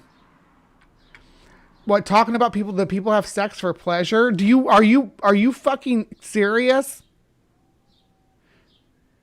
No, people only have sex to procreate. You want to teach a generation of children that? This is the problem. You are the problem, Gothics. Apparently, that's a curriculum that kids really need to know in school. Who's to say these concepts aren't morally good? If we're setting the standards on our own, then this is what we end up with. What is wrong with those concepts? That's exactly right. That you think those concepts are wrong is a problem. That you think that keeping children in the dark about sex is a good thing is the problem. That's why we have teenage pregnancies. That's why we have the spread of STDs and things like that, because these children don't get the comprehensive sex ed they need, and they do these things not knowing the consequences because they feel good, because they give them pleasure, right? So telling them that, hey, these things that give you pleasure have consequences is a good thing. Is a good thing. Can be said about rapists, thieves, murderers. They're setting their own standards, right? Now, I'm sure some people watching this will say, well, hold on a second. Those people doing the things that I just mentioned, that's just a small minority. That's a small group of people imposing their ideas on the rest of society. What ideas? So, all right, now we're going to move. Are you talking about gender affirmation and pride and things like that? Because no, that's general society. That's not the minority. That's the majority. The majority of people don't give a fuck about trans people. They don't care if we get medical care and those sorts of things. It is the fringe that is pushing the idea that there's a problem. Most people don't care. Not that they're in favor of or against. They don't care. So, on to another argument that I commonly hear, and that is the social consensus argument. So this idea that we can determine what's right and what's wrong based on how many people in society believe that particular thing is good. For example, we've always run society that way, though. That's what we call a legal system. So she's anti-legal system, apparently, that we should, as a society, decide what laws and stuff we're going to allow, what certain behaviors are going to be, how we're going to handle those culturally. She thinks that we shouldn't have laws, I guess, that we should or maybe we should use the biblical laws. Let's find out. A couple of generations ago, homosexuality, divorce, and adultery were concepts that, in the eyes of culture at that moment, was considered sinful and frowned upon. However, and interracial marriage also was sinful and frowned upon. Integrated society was frowned upon for blacks and whites. However, now women having the right to vote was frowned upon. Women being able to have a voice. Oh, you got gay everywhere. Everything is gay. Yeah, Gay, interracial gay. marriage. Why are you gay? Interracial marriage everywhere. We got women voting. It's crazy. All these foundational things that just a few generations ago were okay. And now were frowned upon, and now they're just okay. Look, they have black people on TV. Divorce? Oh yeah, fine. Divorce. Keep divorcing, and eventually. What is this? This is the new right wing thing that I'm like, wow about, the no fault divorce thing. So for those of you who don't know, I'm not hiding everything. I'm going through a divorce right now, and we are both of us, I believe, are grateful for the no fault divorce thing. So, yeah. Damn, like the term mall goth to describe gothics does a disservice to mall rats. Usually you're going to end up being with someone that doesn't annoy you. And then also think about adultery. It's not something as... Yeah, you should be able to switch your partners out as often as you like, as much as you like, and have as many at the same time as you like, as long as everybody's in agreement. I'm not, I don't care about that. I think it's silly. Frowned upon as it used to be. And these are just a few examples of how a shift in culture can define new terms for morality. And this is so dangerous. Right, yeah, now we have black people on YouTube because they turned away from that. We have interracial marriages. We have... no fault divorce. The world's in chaos. Is that what you're saying? What is really stopping society from moving in a territory where, for example, pedophilia is socially acceptable? Now, because we set a boundary to say, hey, below this age, it's illegal to engage with someone who can't, because they can't consent because their brain hasn't developed enough. The same reason why you can't with an animal or anything like that. If they can't consent to the interaction, then that's pretty straightforward. That's where you draw the line. The fact that you are struggling to see where that line is says more about you than it does about us. Now, I'm sure some of you will say laws. The laws will stop people from thinking that's morally okay. All right. So now we're going to get into the argument of government authority, that the law... Yes, we have laws. That is how we run societies, Gothics. That's how we do this. I'm glad you're following along. Laws are responsible for giving us our sense of right and wrong. So if to some extent, yeah, you can have your own personal or familial or cultural senses of right and wrong beyond that, but the society you live in is going to have a set of standards that are laws. And yeah, going back to the Code of Hammurabi, am I right? If a government tomorrow said that and Pat Lallinger out there saying divorce is biblical. Did she actually read the book? No. pedophilia was acceptable, then that's what we're going to go with, right? Now, I'm not... No, we weigh whether or not it's acceptable for the society. And yeah, there are states in the U.S. where they have laws that allow for certain things, like child brides and stuff like that, that I don't find acceptable. So just because there's countries where that's legal, then I don't think that's acceptable. But that's not the law of the country. It's my personal morals, right? You have your own personal morals too.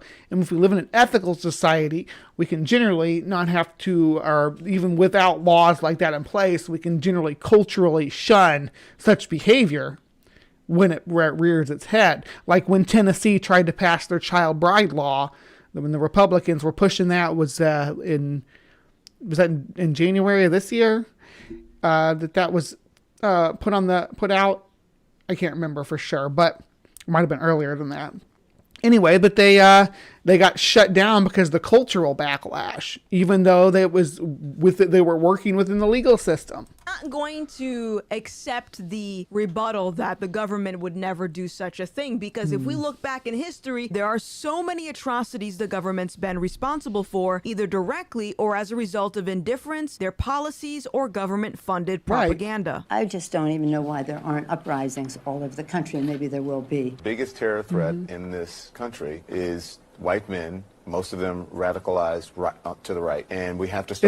Is she disputing that this isn't true? Because that's demonstrably true. That's what the evidence show. When we look at the number of terrorists, all the terrorists in the last 20 years, last 40 years, most of them were of this white Christian extremist demographic. And they were male, and they were men. Start doing something about them. Now, let me be very clear. And we do need to do something about that culturally, but there's so much pushback by that demographic in the U.S. because they're still in power. This doesn't mean that everyone who's in a position of power is evil and intentionally wants to cause harm because they have no sense of right and wrong. No, what it does mean is that their worldview will ultimately influence the type of laws and changes they want to push out to the rest of society. So it's always comical to me when people say, I don't want a Christian in office because I don't want them to push their beliefs on. Right. It's because they're like literally, like I just had the thing before this with Aaron talking, they're literally pushing the narrative that we want to have the 10 Commandments, Mosaic law pushed in our school systems. That's gross. On everyone else. I love getting comments like this. It brings me so much joy. John says, coming from an atheist, I myself don't want an atheist in office. This is one of the most common comments that I get from atheists that I love.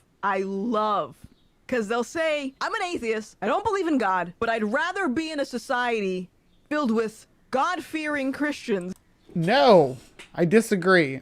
And definitely as far as office, I think that, and it's just my personal opinion, of course, I think that, that we should elect our individuals in spite of their religious convictions, not because of them. Because having any notion of of an afterlife. So put yourself into this scenario, right? Someone's got nuclear codes, right? They got nuclear codes at their disposal. Do you want somebody who's like, oh, I can push this button. If anybody makes me mad, I will go up to the magical heaven place and they will go down to the terrible hell place.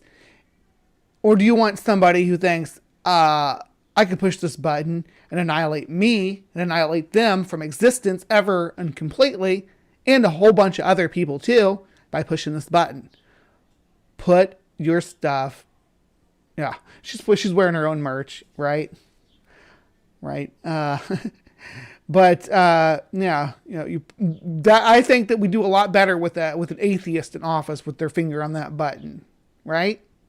Because there's actual real consequences. This is to Christians. This is pretend land, right? This is the waiting room. This isn't real, and it doesn't. In the long run, this place doesn't really matter. They're just supposed to be stewards here until Jesus comes back. But as far as long-term goals for this place, than an atheist society. I'd rather follow the values that come from the Bible than the values prescribed by culture. But I'm still an atheist. Why do your values have to be prescribed by culture? And do you think the values prescribed by the Bible are not cultural? Because how many different societies use the Bible as a cornerstone for their culture very differently? Let's look at compare the Mennonites and the Hasidic Jews and all these different sects, the Mormons. They're all over the place with how they think the Bible should dictate your moral behavior and ethical behavior of your society.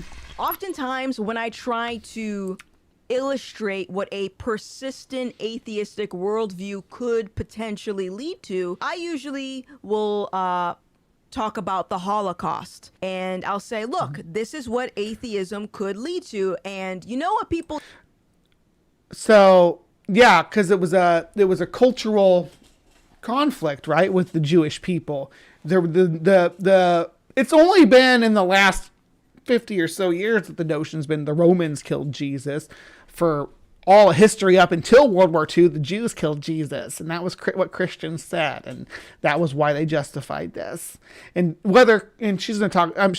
We're getting into Godwin here, but she's going to start claiming that Hitler wasn't Christian or something like that. And it doesn't matter if you are Christian or not, if you use the doctrine of Christianity to push the narrative. People usually say Hitler was a Christian. I believe it's the 6th commandment in the Bible, thou shalt not murder. Another command is to love your neighbor as you... So any world leader who's ever said let's go to war, who has ever declared war or had somebody executed for war crimes or anything like that is not Christian. You love yourself, okay? Including loving your enemies. Another passage is in Matthew, and it reads, beware of false prophets who come to you in sheep's clothing, but inwardly are ravenous wolves. You will... Sorry, I know I hear you howling here with your ravenous wolves. Recognize them by their fruits. Essentially, you will know if someone is truly... all the hate that you spend with your channel and your narrative that you push, especially about queer people. Yeah, I see you from your fruit, sweetie. Following the moral laws that God has created for us. Which are bad, which are immoral. So the moral laws in the Bible are immoral. What do we have to say there, an Entropy fan? Not only can Christians push the red button and go to heaven, the Christians can specifically target Israel with those nukes and bring about the biblical Armageddon. Then let's talk about the Crusades. Precisely, my lovely Hive out there. You guys get it. Were sheep confirmed. Yes, Gothics may be the were sheep that was summoned by the Hexam heads as a wolf in sheep clothing. their behavior. So again, don't murder, love your neighbor, love your enemy. Hitler wasn't doing any of those. And we're not even getting into the... So what world leader is, just in general, hun, what world leader is following that or that doesn't do those things? Repentance and fully accepting Jesus Christ as your Lord and Savior, right? I'm just talking about literally, this is what the Word of God is. And when I said talk about... I don't know. People do say Hitler was Christian or whatever. I don't think that matters as much as that Nazi Germany was largely Catholic. It was a Catholic movement in and of itself.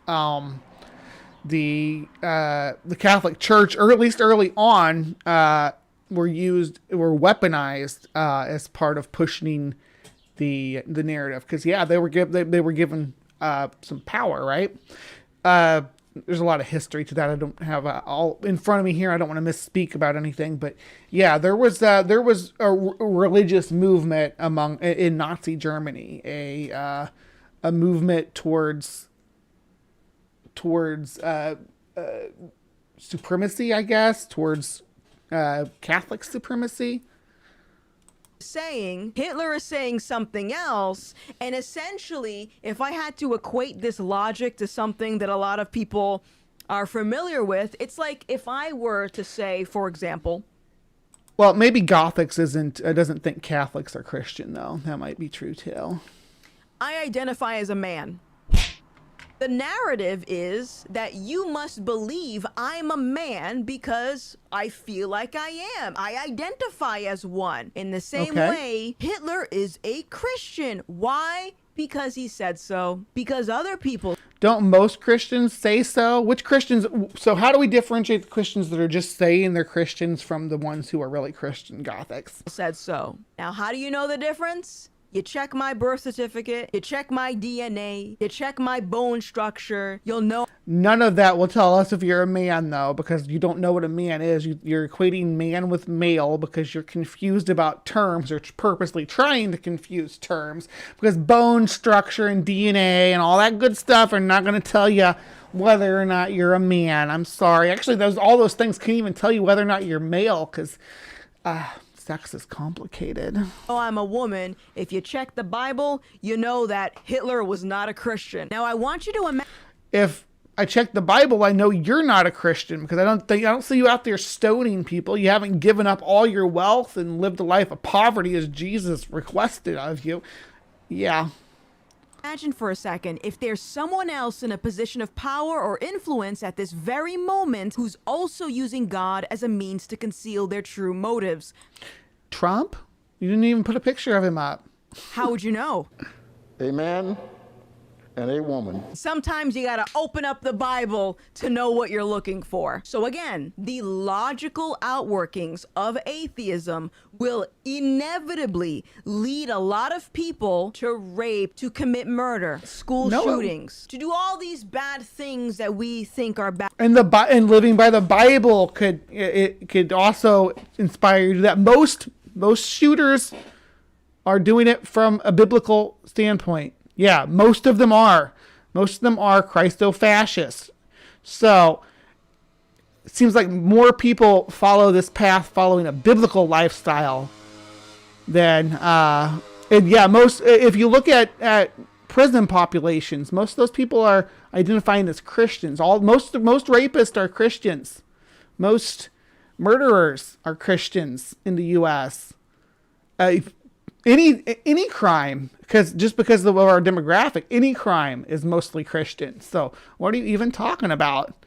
Bad in society, and I agree those things are terrible, but someone that doesn't believe in God means they also don't believe in accountability after death, which means that the thing... So, appeal to consequences is not going to sway me, sweetheart. You do here in the now, you could potentially get away with it, and you don't have to answer for it. Oh no, she's gorgeous, and she has I like her style too, Ox. I love her eye makeup, and I like that top. Yeah, but she's just a gorgeous woman in general. I just don't agree with her about things. Which I mean is true. There's a lot of murders that happen around the world all the time, and a lot of them go unsolved. We have laws that say don't murder, but people still do it. If there is no God, then anything is permissible, because we can't go based off of how we feel, our own intuition, what the law says, what... Why not, though? All those things seem like good guiding points, better than But so you're saying don't follow laws and stuff now. Follow the laws in this Bronze Age book, which which is weird to me. You're like, oh, this old book has better.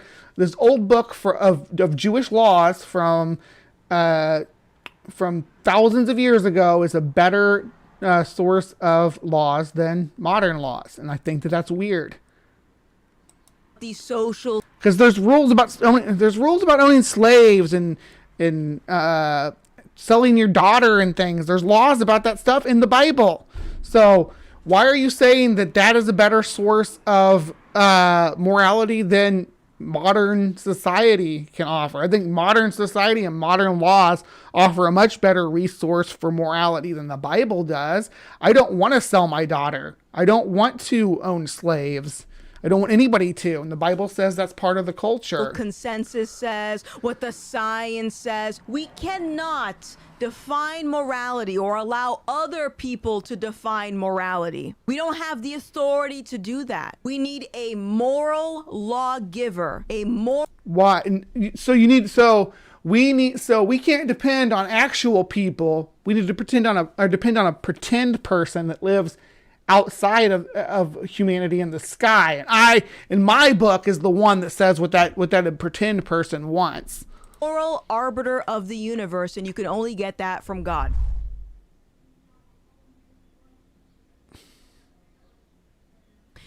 Hello.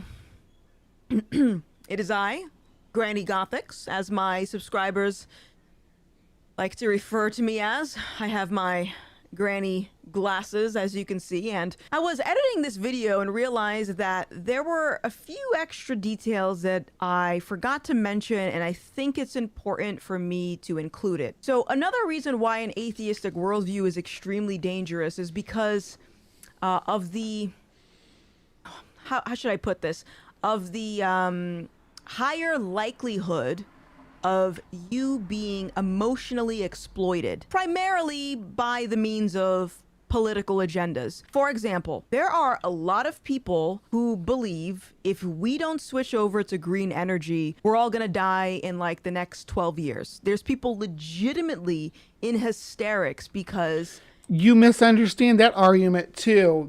They're giving points of safe return for everybody. That at this point, and that she thinks that things that we're not actually experiencing the results of climate change. It's very American first kind of mentality. There are countries that are suffering firsthand the results of climate change. We have areas in the U.S. that are, though.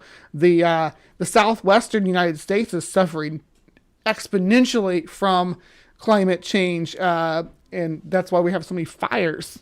They don't believe in life after death. They believe that what's happening right now is the most important thing to them. So naturally, these people would feel more inclined to support certain political parties or agendas if they have enough fear within them. The world is going to end in 12 years if we don't address climate change. The future of the planet is at stake. Now, I love AOC. I think she's a great politician and things. The way she presents climate change or the way she vocalizes it, I don't necessarily agree with. I think that she, and there is a doom and gloom type of a narrative that's built around that people like to scoff at. The same thing that they did with Al Gore's Inconvenient Truth and things along that line. We need to use careful language, but the problem is when we use careful language, people don't act, right?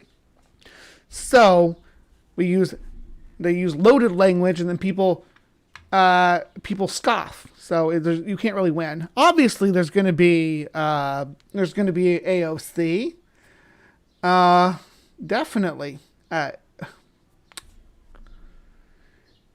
Is she meant to appeal to? Yeah, she's meant to appeal to people like you, Tsunami. Yeah. We can say the same thing about COVID. Remember COVID? Everyone needs to take this vaccine, and if you don't, you're going to kill your grandma. You're going to kill all of your grandma's friends. You're going to kill literally every...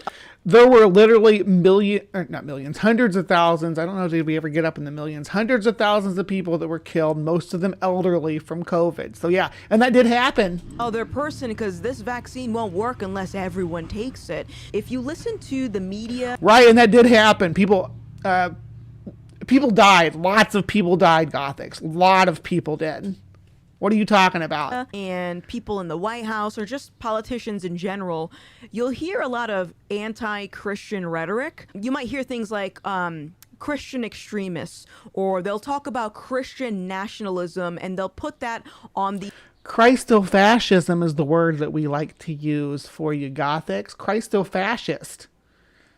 Same playing field as the Ku Klux Klan, like the alt-right. But they're just part of your movement. They're part of the Christofascist movement. So are you, but they are too. The Ku Klux Klan and QAnon and the alt-right and all that. You're all part of the same movement from the right, just different degrees and taking different angles at it. Some people are softer like yourself to appeal to, like my audience out here is pointing out. You're put out here to be a figure for white people to say, hey, look, this black lady gets it, or old people to say this millennial gets it, or whatever the situation is. It doesn't matter. You're meant to represent, and you even represent counterculture with your Gothic aesthetic. Or aesthetic. I don't use the Gothic aesthetic all the time anymore. I used to use it a lot, but I don't use it so much anymore as I get older. But you're put here to appeal to us and try to sway us to the right. I've said this before, and it's been in print. I don't know what the difference between our Christian right and the Taliban is. Feel like it's a clown show trying to decipher what your little mythical book has to say about these very real political issues. And the reason they're doing that is the Oh, you're making me fall in love with Anna again. I'm supposed to be mad at her, but she's still based most of the time.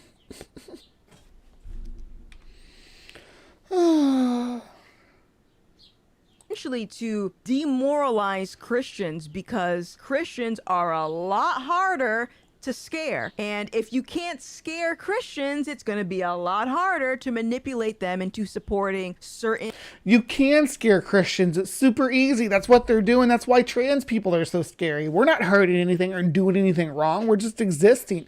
But since your book says, oh my gosh, God created man and woman, all of a sudden you feel like you got we got to exterminate anybody who doesn't fit into our categories of what that means.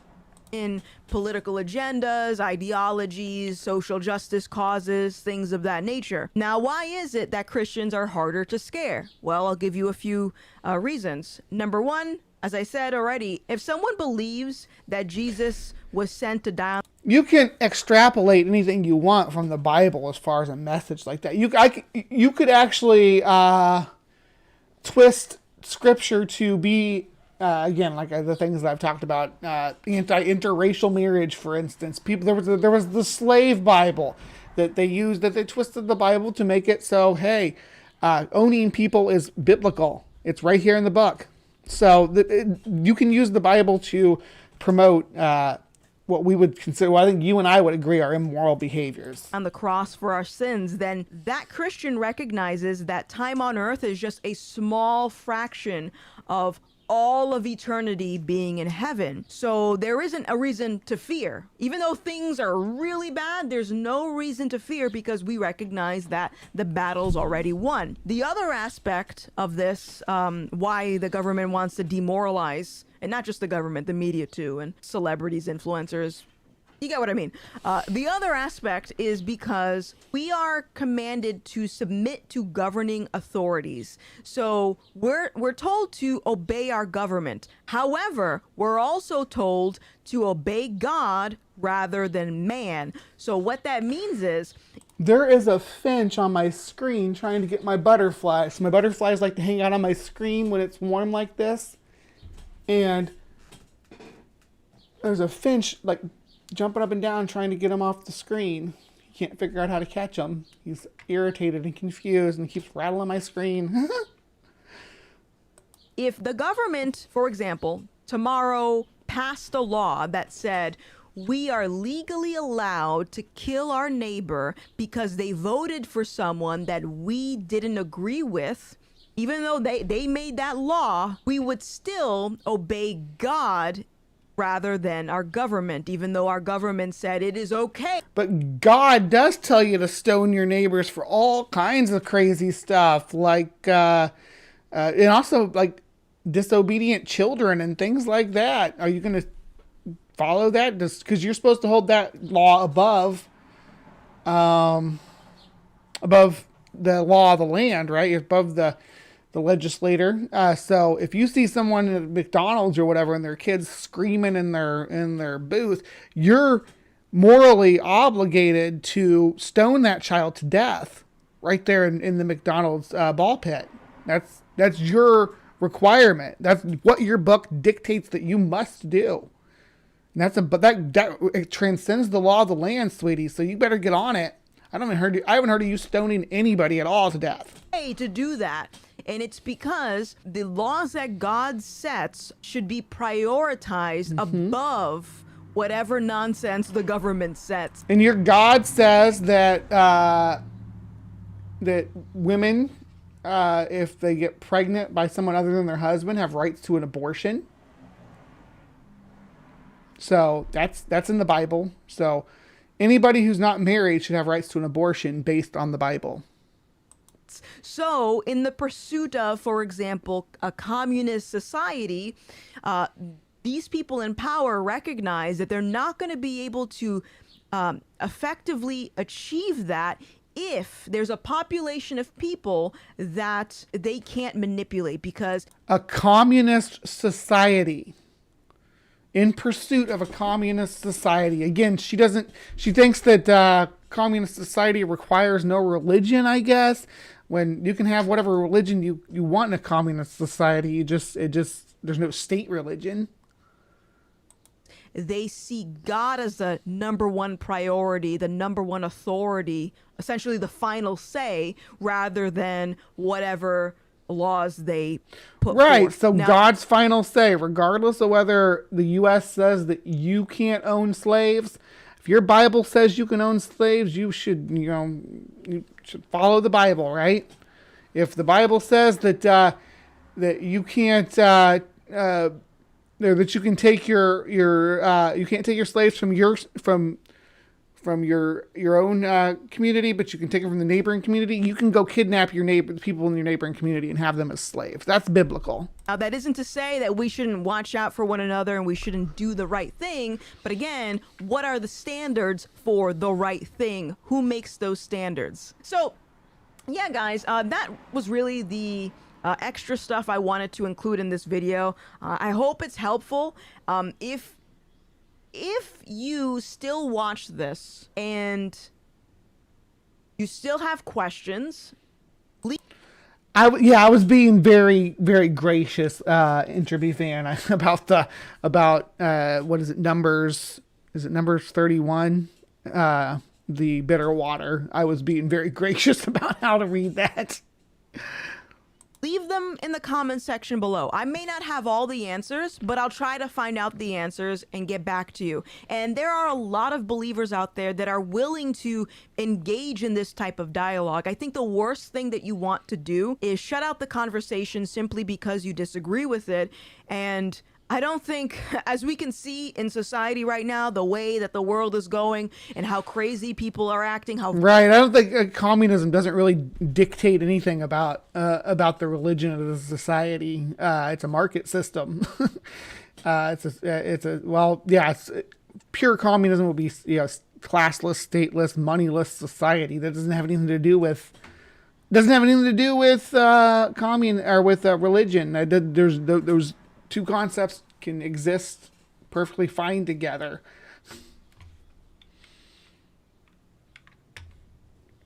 But that's violent socialism. people are acting, that is going to keep getting worse. The more you move away from God, the more things are going to get worse. Actually, before I end the video, this is a good point. A lot of people... Things have just continued to get better for society as we move away from God. Living today, living right now, despite all the issues in society, it's probably the best time in history to ever be alive.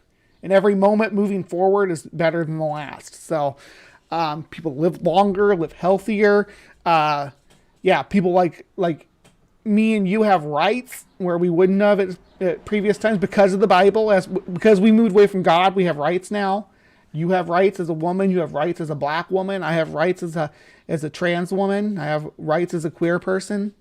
So yay, moving forward. People say God doesn't exist because if he exists, then why do all of these bad things happen? It's not that God is allowing bad things to happen, okay?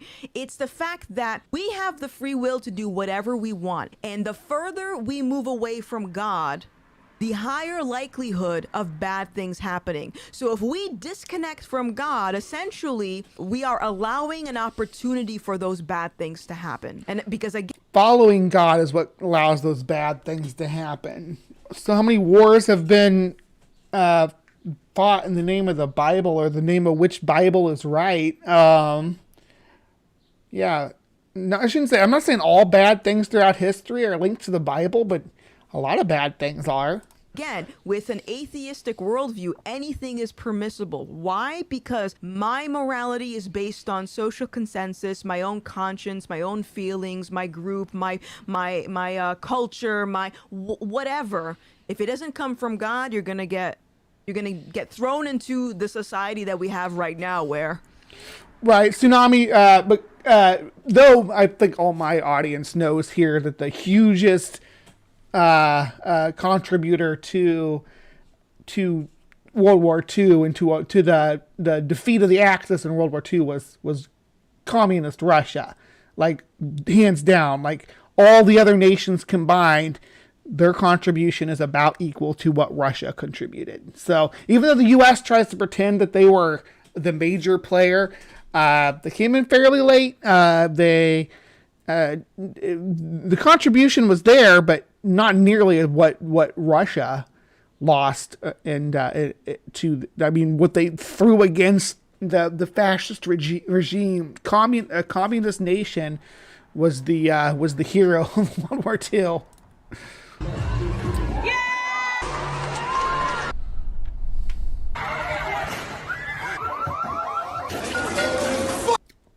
It's not a fun time. It's not a fun time. So the issue that she has is that there's riots and drag shows as opposed to massacres and concentration camps and internment camps of past decades. Now instead of putting the people like me into mental hospitals for the rest of our lives, to be wards of the state, we get to actually participate in society because it's found out that, hey, we're just normal people who are transgender. Just normal people. Nothing else about us is weird or anything. We're just transgender people.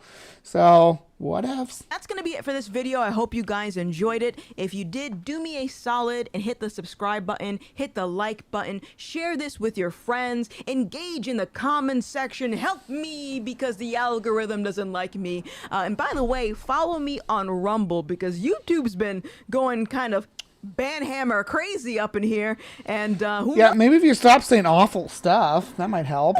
My channel could go poof one day. Who knows, right? Hopefully One can not, only but if hope. it does, we will survive. By the way, this is a God of War mug. He's a fake god. Okay. My name is Gothix, and I'll see you next time. Bye bye. Oh, hello, butterfly. Where'd you land? Oh, got a butterfly flapping around, exercising their wings. They're finally able to fly. Unfortunately, I accidentally stepped on one in the middle of the night last night when I got up to pee, and I feel terrible about it.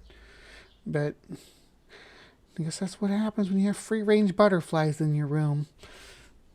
Anyway, that was That was our little episode of Creation Watch, our first time covering GothX, a pretty big YouTuber. So if you like that, I can definitely, Russia threw bodies against it, absolutely.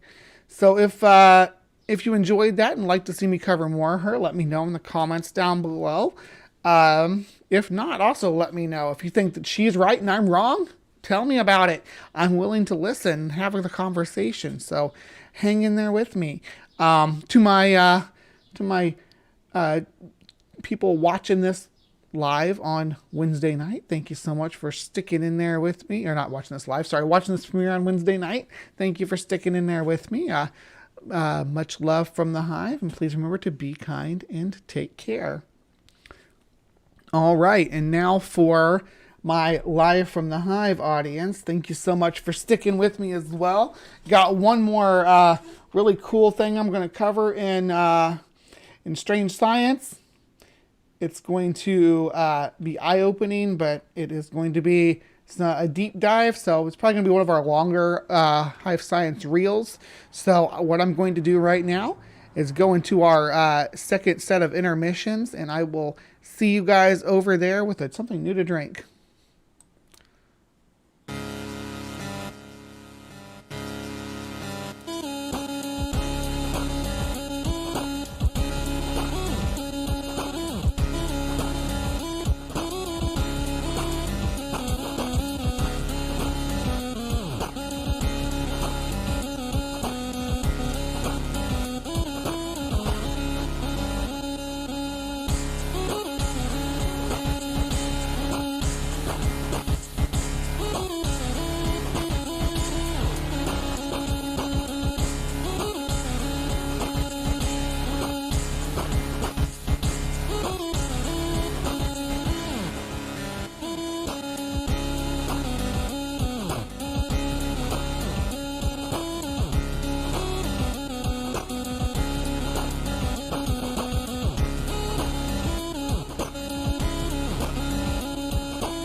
But we don't yet know whether the universe is open or closed.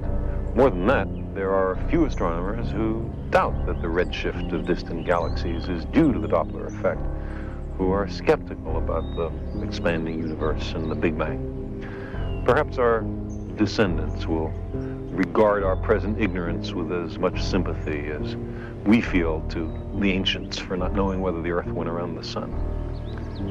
If the general picture, however, of a Big Bang followed by an expanding universe is correct, what happened before that? Was the universe devoid of all matter and then the matter suddenly somehow created? How did that happen? In many cultures, the customary answer is that a god or gods created the universe out of nothing. But if we wish to pursue this question courageously, we must, of course, ask the next question. Where did God come from? If we decide that this is an unanswerable question, why not save a step and conclude that the origin of the universe is an unanswerable question? Or, if we say that God always existed, why not save a step and conclude that the universe always existed, that there's no need for a creation, it was always here? These are not easy questions. Cosmology brings us face to face with the deepest mysteries, with questions that were once treated only in religion and myth.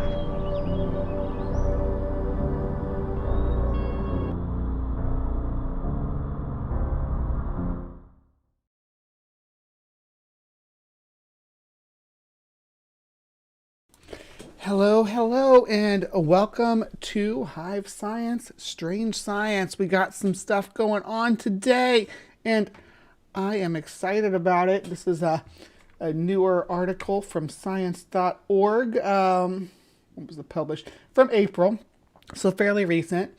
And it's going to shed some light on some very interesting topics that I hope my hive will enjoy. So this is because this is going to be relevant, and I'm hopefully going to use this as a resource to refer back to and defer young Earth creationists back to when they start discussing their 6,000-year-old world model. We're talking about marking time, radiocarbon timestamps left in ancient tree rings by cosmic ray bombardments can date historical events with unprecedented precision. 1,000 years ago, according to the Viking saga, that's not going to tell me the name of the saga. It's the Vinland saga, right? Oh, there it is, yeah. Intrepid seafarers sailed west from Greenland to the coast that they call Vinland. There they set up camps, harvested wild grapes, and skirmished with local people. At an archaeological site in a coastal town in Newfoundland called Lanceau Meadows, remnants of structures laid out like Viking longhouses and artifacts such as bronze cloaks, or such as a bronze cloak pin and iron nails record their presence. Likely the first Europeans to set foot in North America.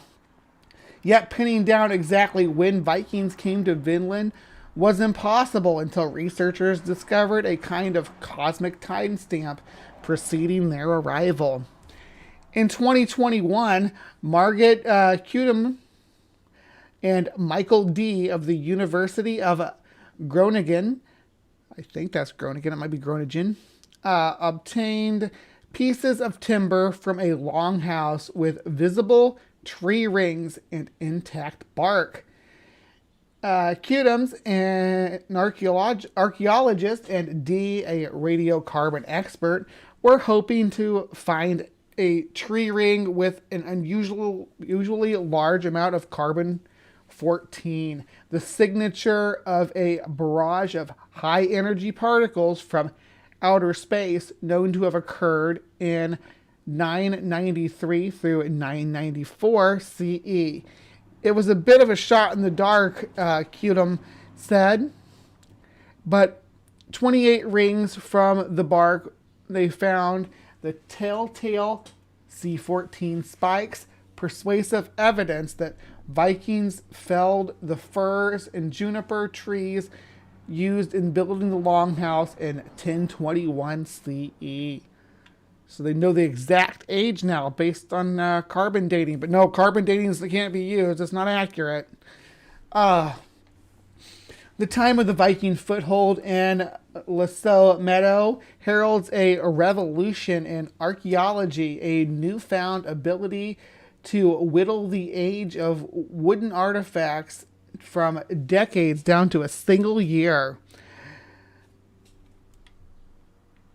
The breakthrough paving the way for such precision came in 2012 when Japanese physicist Fusa Miyake revealed that a massive influx of cosmic rays caused a big uptick in C14 in the tree rings dated from 774 to 775 CE. Since then, at least 7 more confirmed spikes, known as Miyake events, have been found so far. The earliest well-supported spike dates from 7,176 BCE. These chronological lighthouses are now guiding a growing cadre of scientists as they work to date ancient ruins, natural disasters, and other historic turning points in history. If we're able to start pinning things down to the year, Dee says, we can start analyzing early history, perhaps even prehistory, with the sort of rigor that previously we could only apply to modern history. The technique is phenomenally cool, says Charlotte Pearson, a dendrochronologist and radiocarbon scientist at the University of Arizona Laboratory of Tree Ring Research. These are eureka moments, and we're about to have a lot more of them. Even scribes in the early Middle Ages noticed the cosmic assault that produced Miyake events in 774 CE. The Anglo-Saxon Chronicle, a collection of manuscripts that recount key moments in Anglo history, recorded the appearance in the sky after the sun of a red crucifix. Astronomers have speculated that the sighting may have been an atmospheric dust scattering light from nearby supernovas, or an especially vivid aurora borealis triggered by giant solar flares.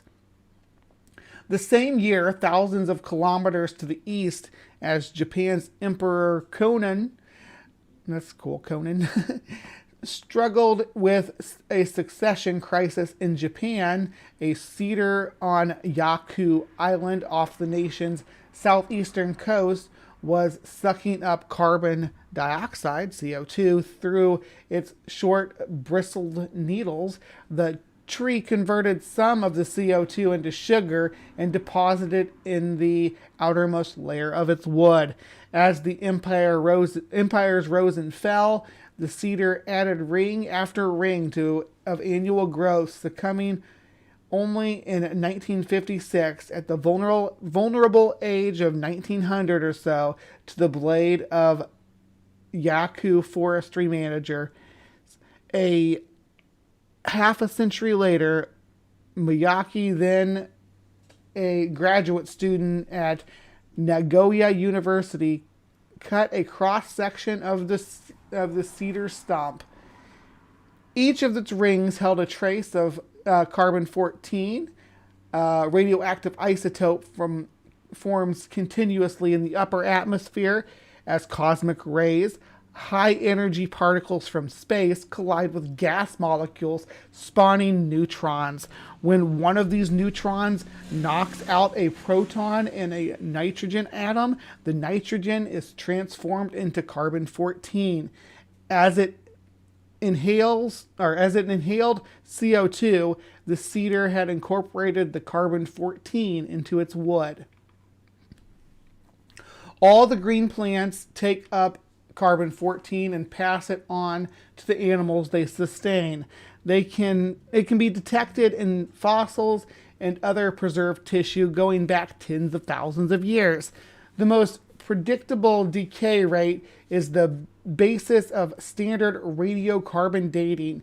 Using methods such as mass spectrometry, scientists can analyze organic remains, determine how much C14 has decayed since the life form that absorbed it died.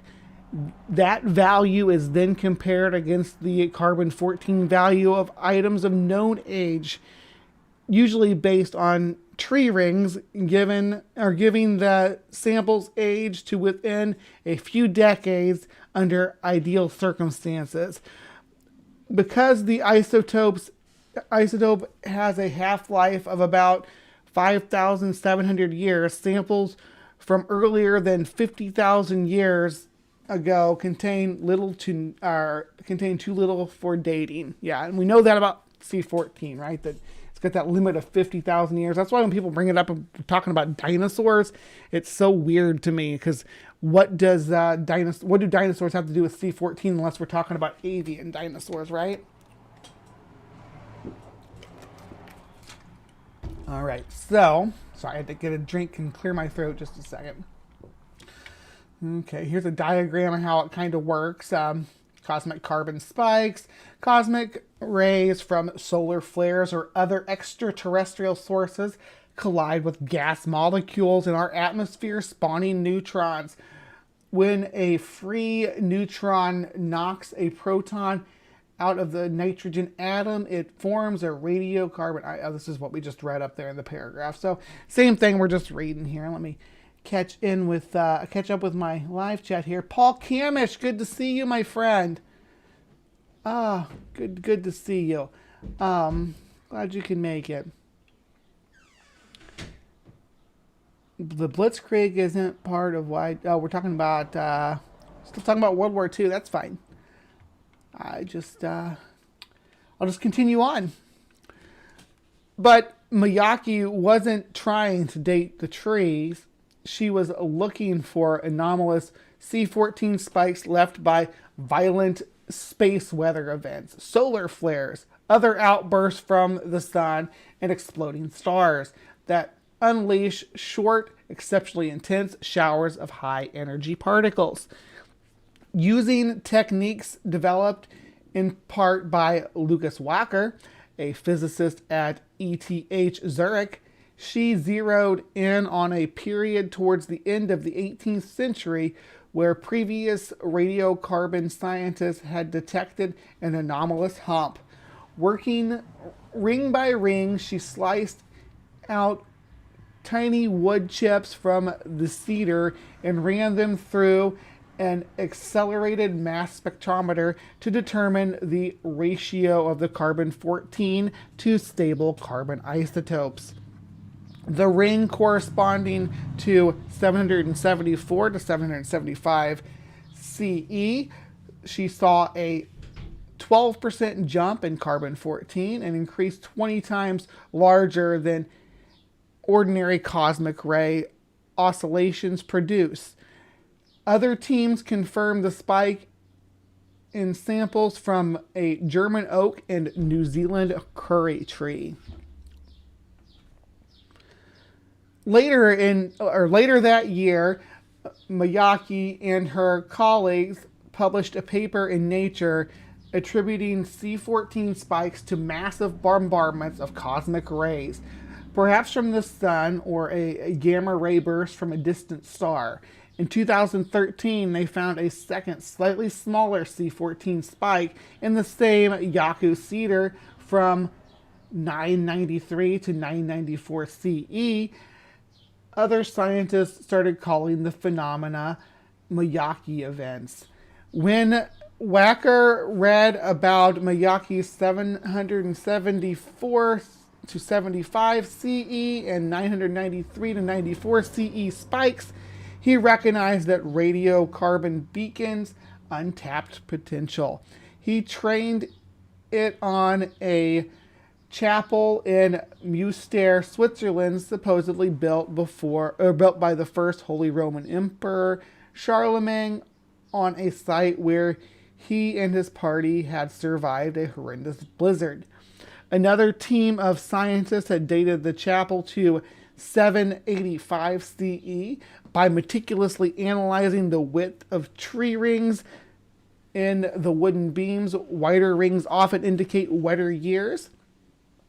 Then matching the patterns with more recent timber from the area until they had an unbroken record stretching back or stretching from the present back to the beam.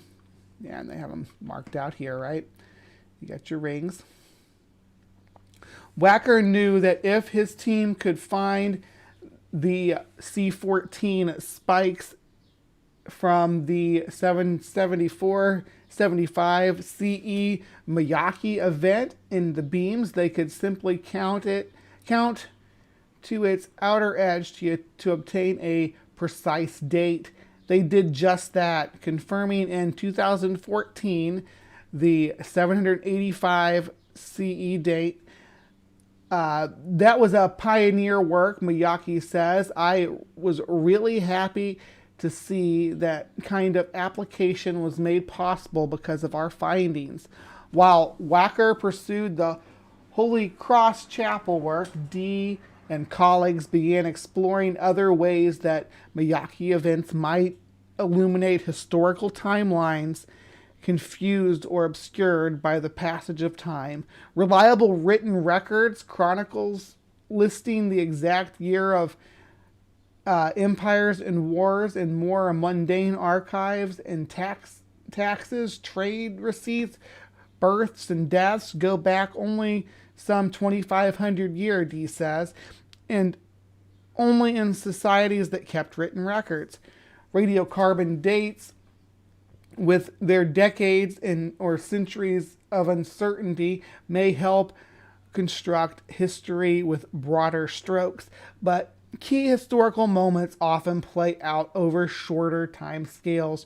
One couldn't examine the political events of the 20th century if you only had decadal resolution, Dee says. If the First World War and Second World War had been the First World War and the Second World War had been in 1914 BC and 1939 BC, we wouldn't be able to tell those two events apart. In 2020, Hudums and Dee used the technique to clear a long-standing mystery surrounding rectangular ruins on a lake island in southern Siberia. Despite decades of archaeological work, nobody was for sure how old the Por-Bazhin site is, who built it, or what its purpose was. Por-Bazhin lacked any signs of occupation, such as trash heaps or charcoal from hearths, suggesting it was abandoned soon after construction. But in 774-75 CE, spike was present in an outer ring of the beam, indicating that the source of the tree had been fell in 777 CE. That was during the reign of Tigra Bogu Quaghan, a Uyghur monarch who converted to Manchaeism, a religion that views existence as an epic struggle between good and evil. Most likely, Hudum says, Bogu Quaghan built Por-Bazhin as a Machian monastery. Por-Bazhin precise age points to the apparent reason it was never occupied in 779 CE. Rebels opposed to Manchaeism killed Bogu Quaghan so that the moment this whole building was finished, it immediately became useless.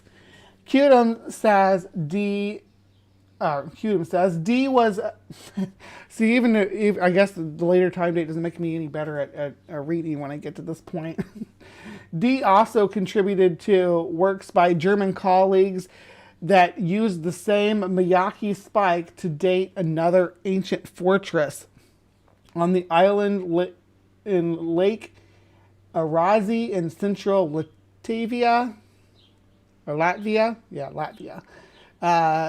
These were questions that people couldn't answer for decades, and now we could with this method, Hudum says.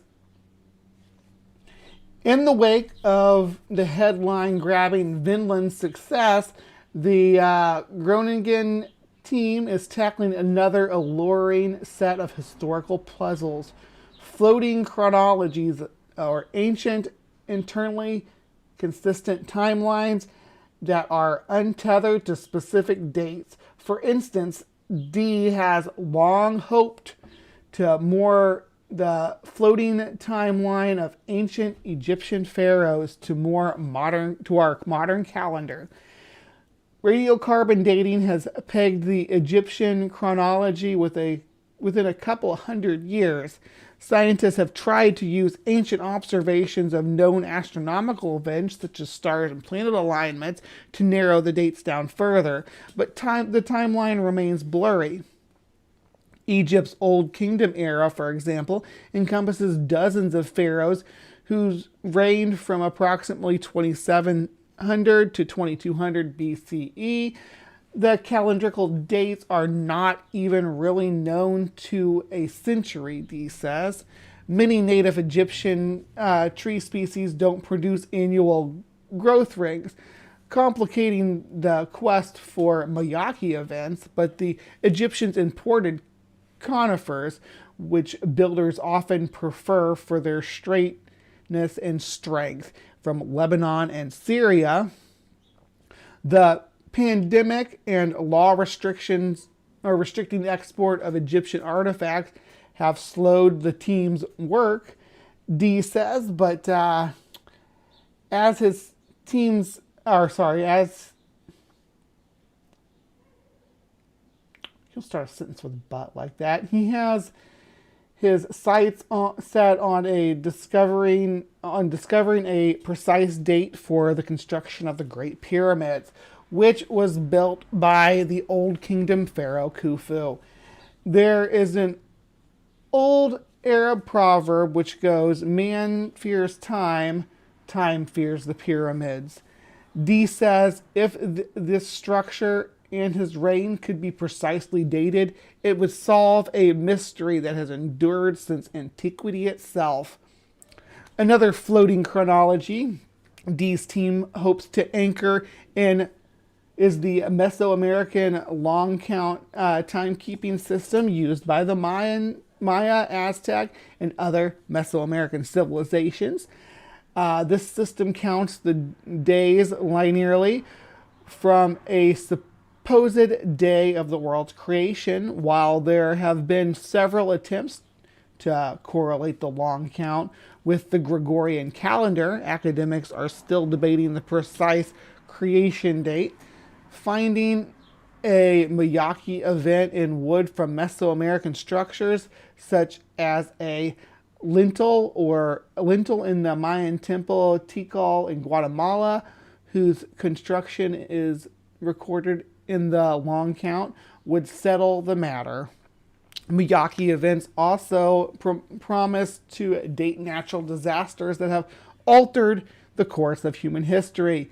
This technique can answer questions about the rise and fall of civilization, Pearson says. In 2017, Clive Oppenheimer, a volcanologist at the University of Cambridge, teamed up with Wacker and others to use Miyake events to date a large tree buried in ash by the so-called Millennium eruption of Mount Pictou, a volcano straddling the border of China and North Korea. Radiocarbon dates peg the eruption, one of the biggest in the past 10,000 years, to sometime during the 9th to 11th century. Some historians hypothesize that the blast led to the fall in 926 CE of the Bohai Kingdom, which encompassed part of the Korean Peninsula, northeast China, and Russia's Far East. Oppenheimer and colleagues used the 774 to 775 CE Miyake event to date the large demise to 946 CE, exonerating the eruption in the kingdom's collapse. Thanks to the Miyake event, we could really nail it, Oppenheimer says. With anything that kills trees, earthquakes, fires, biological pests, there's now the potential to date the very, very precisely. All right. And here we got a little timetable of some of the stuff they've dated so far, just to get an idea of what we're working with here. This is freaking fascinating. Thank you for sticking with me. I know that this has been a long read, but hopefully it's worth sticking around for, because right now you're learning about a new aspect, a new tool available in carbon dating. So please, this is going to affect, like, if you like engaging in biblical literalism debates, young Earth creation debates, things like that, this is going to be a important tool moving forward. We're just about done, though. Pearson is hoping to replicate a version that is of that success in a tree that was downwind of the volcano Thera when it erupted around 3,500 years ago on the island of Santorini, possibly contributing to the fall of the Minoan civilization. The widespread devastation would have disrupted commerce throughout the Mediterranean and sent refugees scrambling for new homes.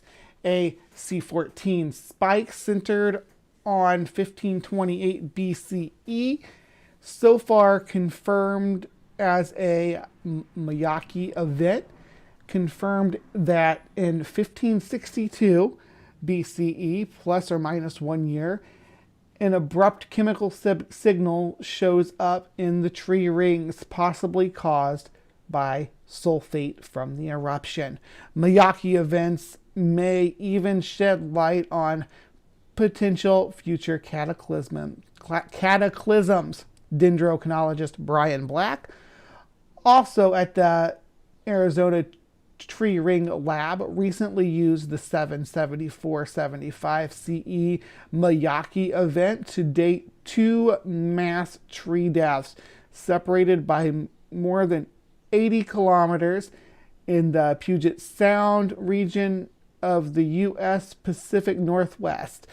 The forest grew along 2 distinct shallow faults near present-day Seattle, and geological evidence shows they died more than 1,000 years ago. Sediments record the upheaval, as do oral traditions of indigenous Salish people. Earth scientists have wondered whether both faults ruptured separately or at once in a single massive earthquake. Black found these trees all died during the same season, between 923 and 924 CE, suggesting the fault could conspire again to produce a massive earthquake.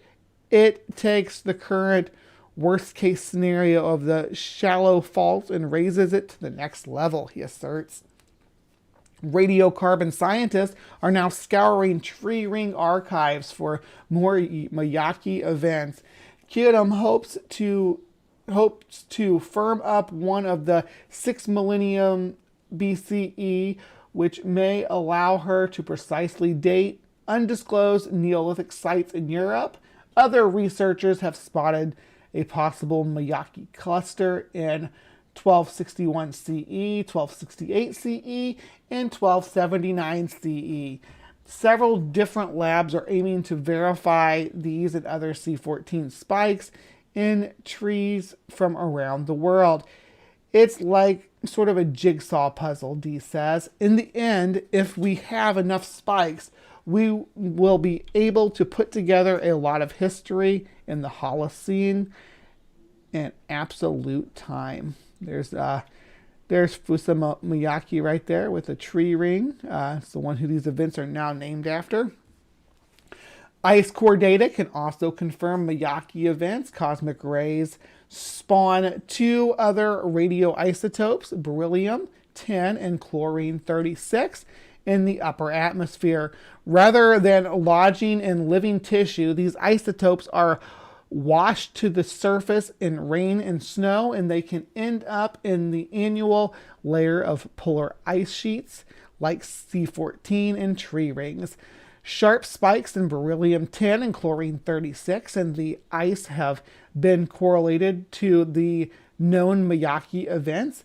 At a radiocarbon conference in Zurich last year, Physicists Andrew Smith and David Fink of the Australian Nuclear Science and Technology Organization reported isotopic spikes at 774.75 CE and 993 and 94 CE in Antarctic cores.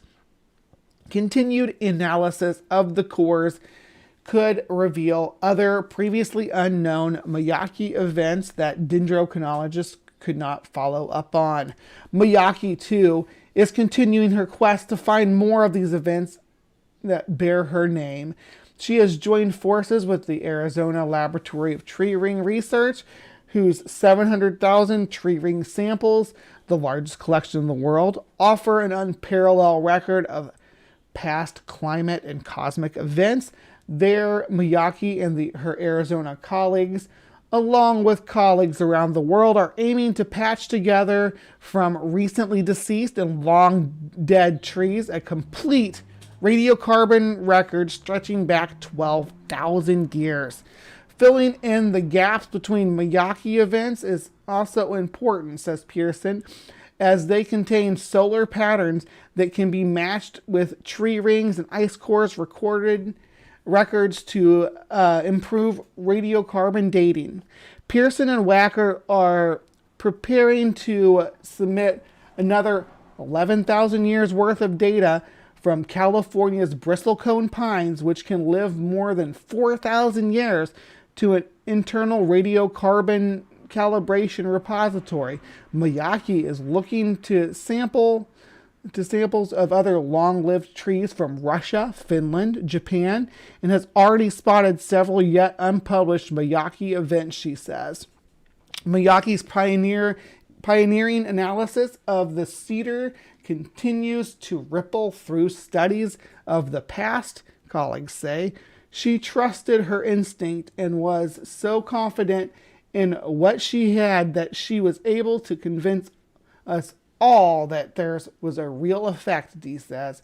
And the rest, as they say, is history. This was written by Dennis Normile for Science.org. All right. That was a long read, so thank you so much for sticking with me as I plowed through that. I think that this was important knowledge to share and important science to share. Gives a new meaning to look at the trees. Absolutely. So thank you so much for sticking with me as I read through this document, this article, and shared a little bit about some new scientific discoveries and how we're pretty much slimming down all of history to the year at this point. So we're going to know when things happened. And that 6,000-year-old time frame those young Earth creationists like to throw around is going to find some struggle holding water. Thank you so much for sticking with me for this little science adventure. Please remember to be kind and take care. And we'll see you next time. All right. And everybody who's been with me for the whole show, thank you so much for sticking around. We had some Hexam heads for our Cryptic Corner. Then Gothics took us on a dangerous tour of atheism, and we wrapped things up with some fascinating dendrochronology and Miyake events as a topic that we will be revisiting again in the future, no doubt. As I said before, please remember to be kind, take care, and we will see you next time.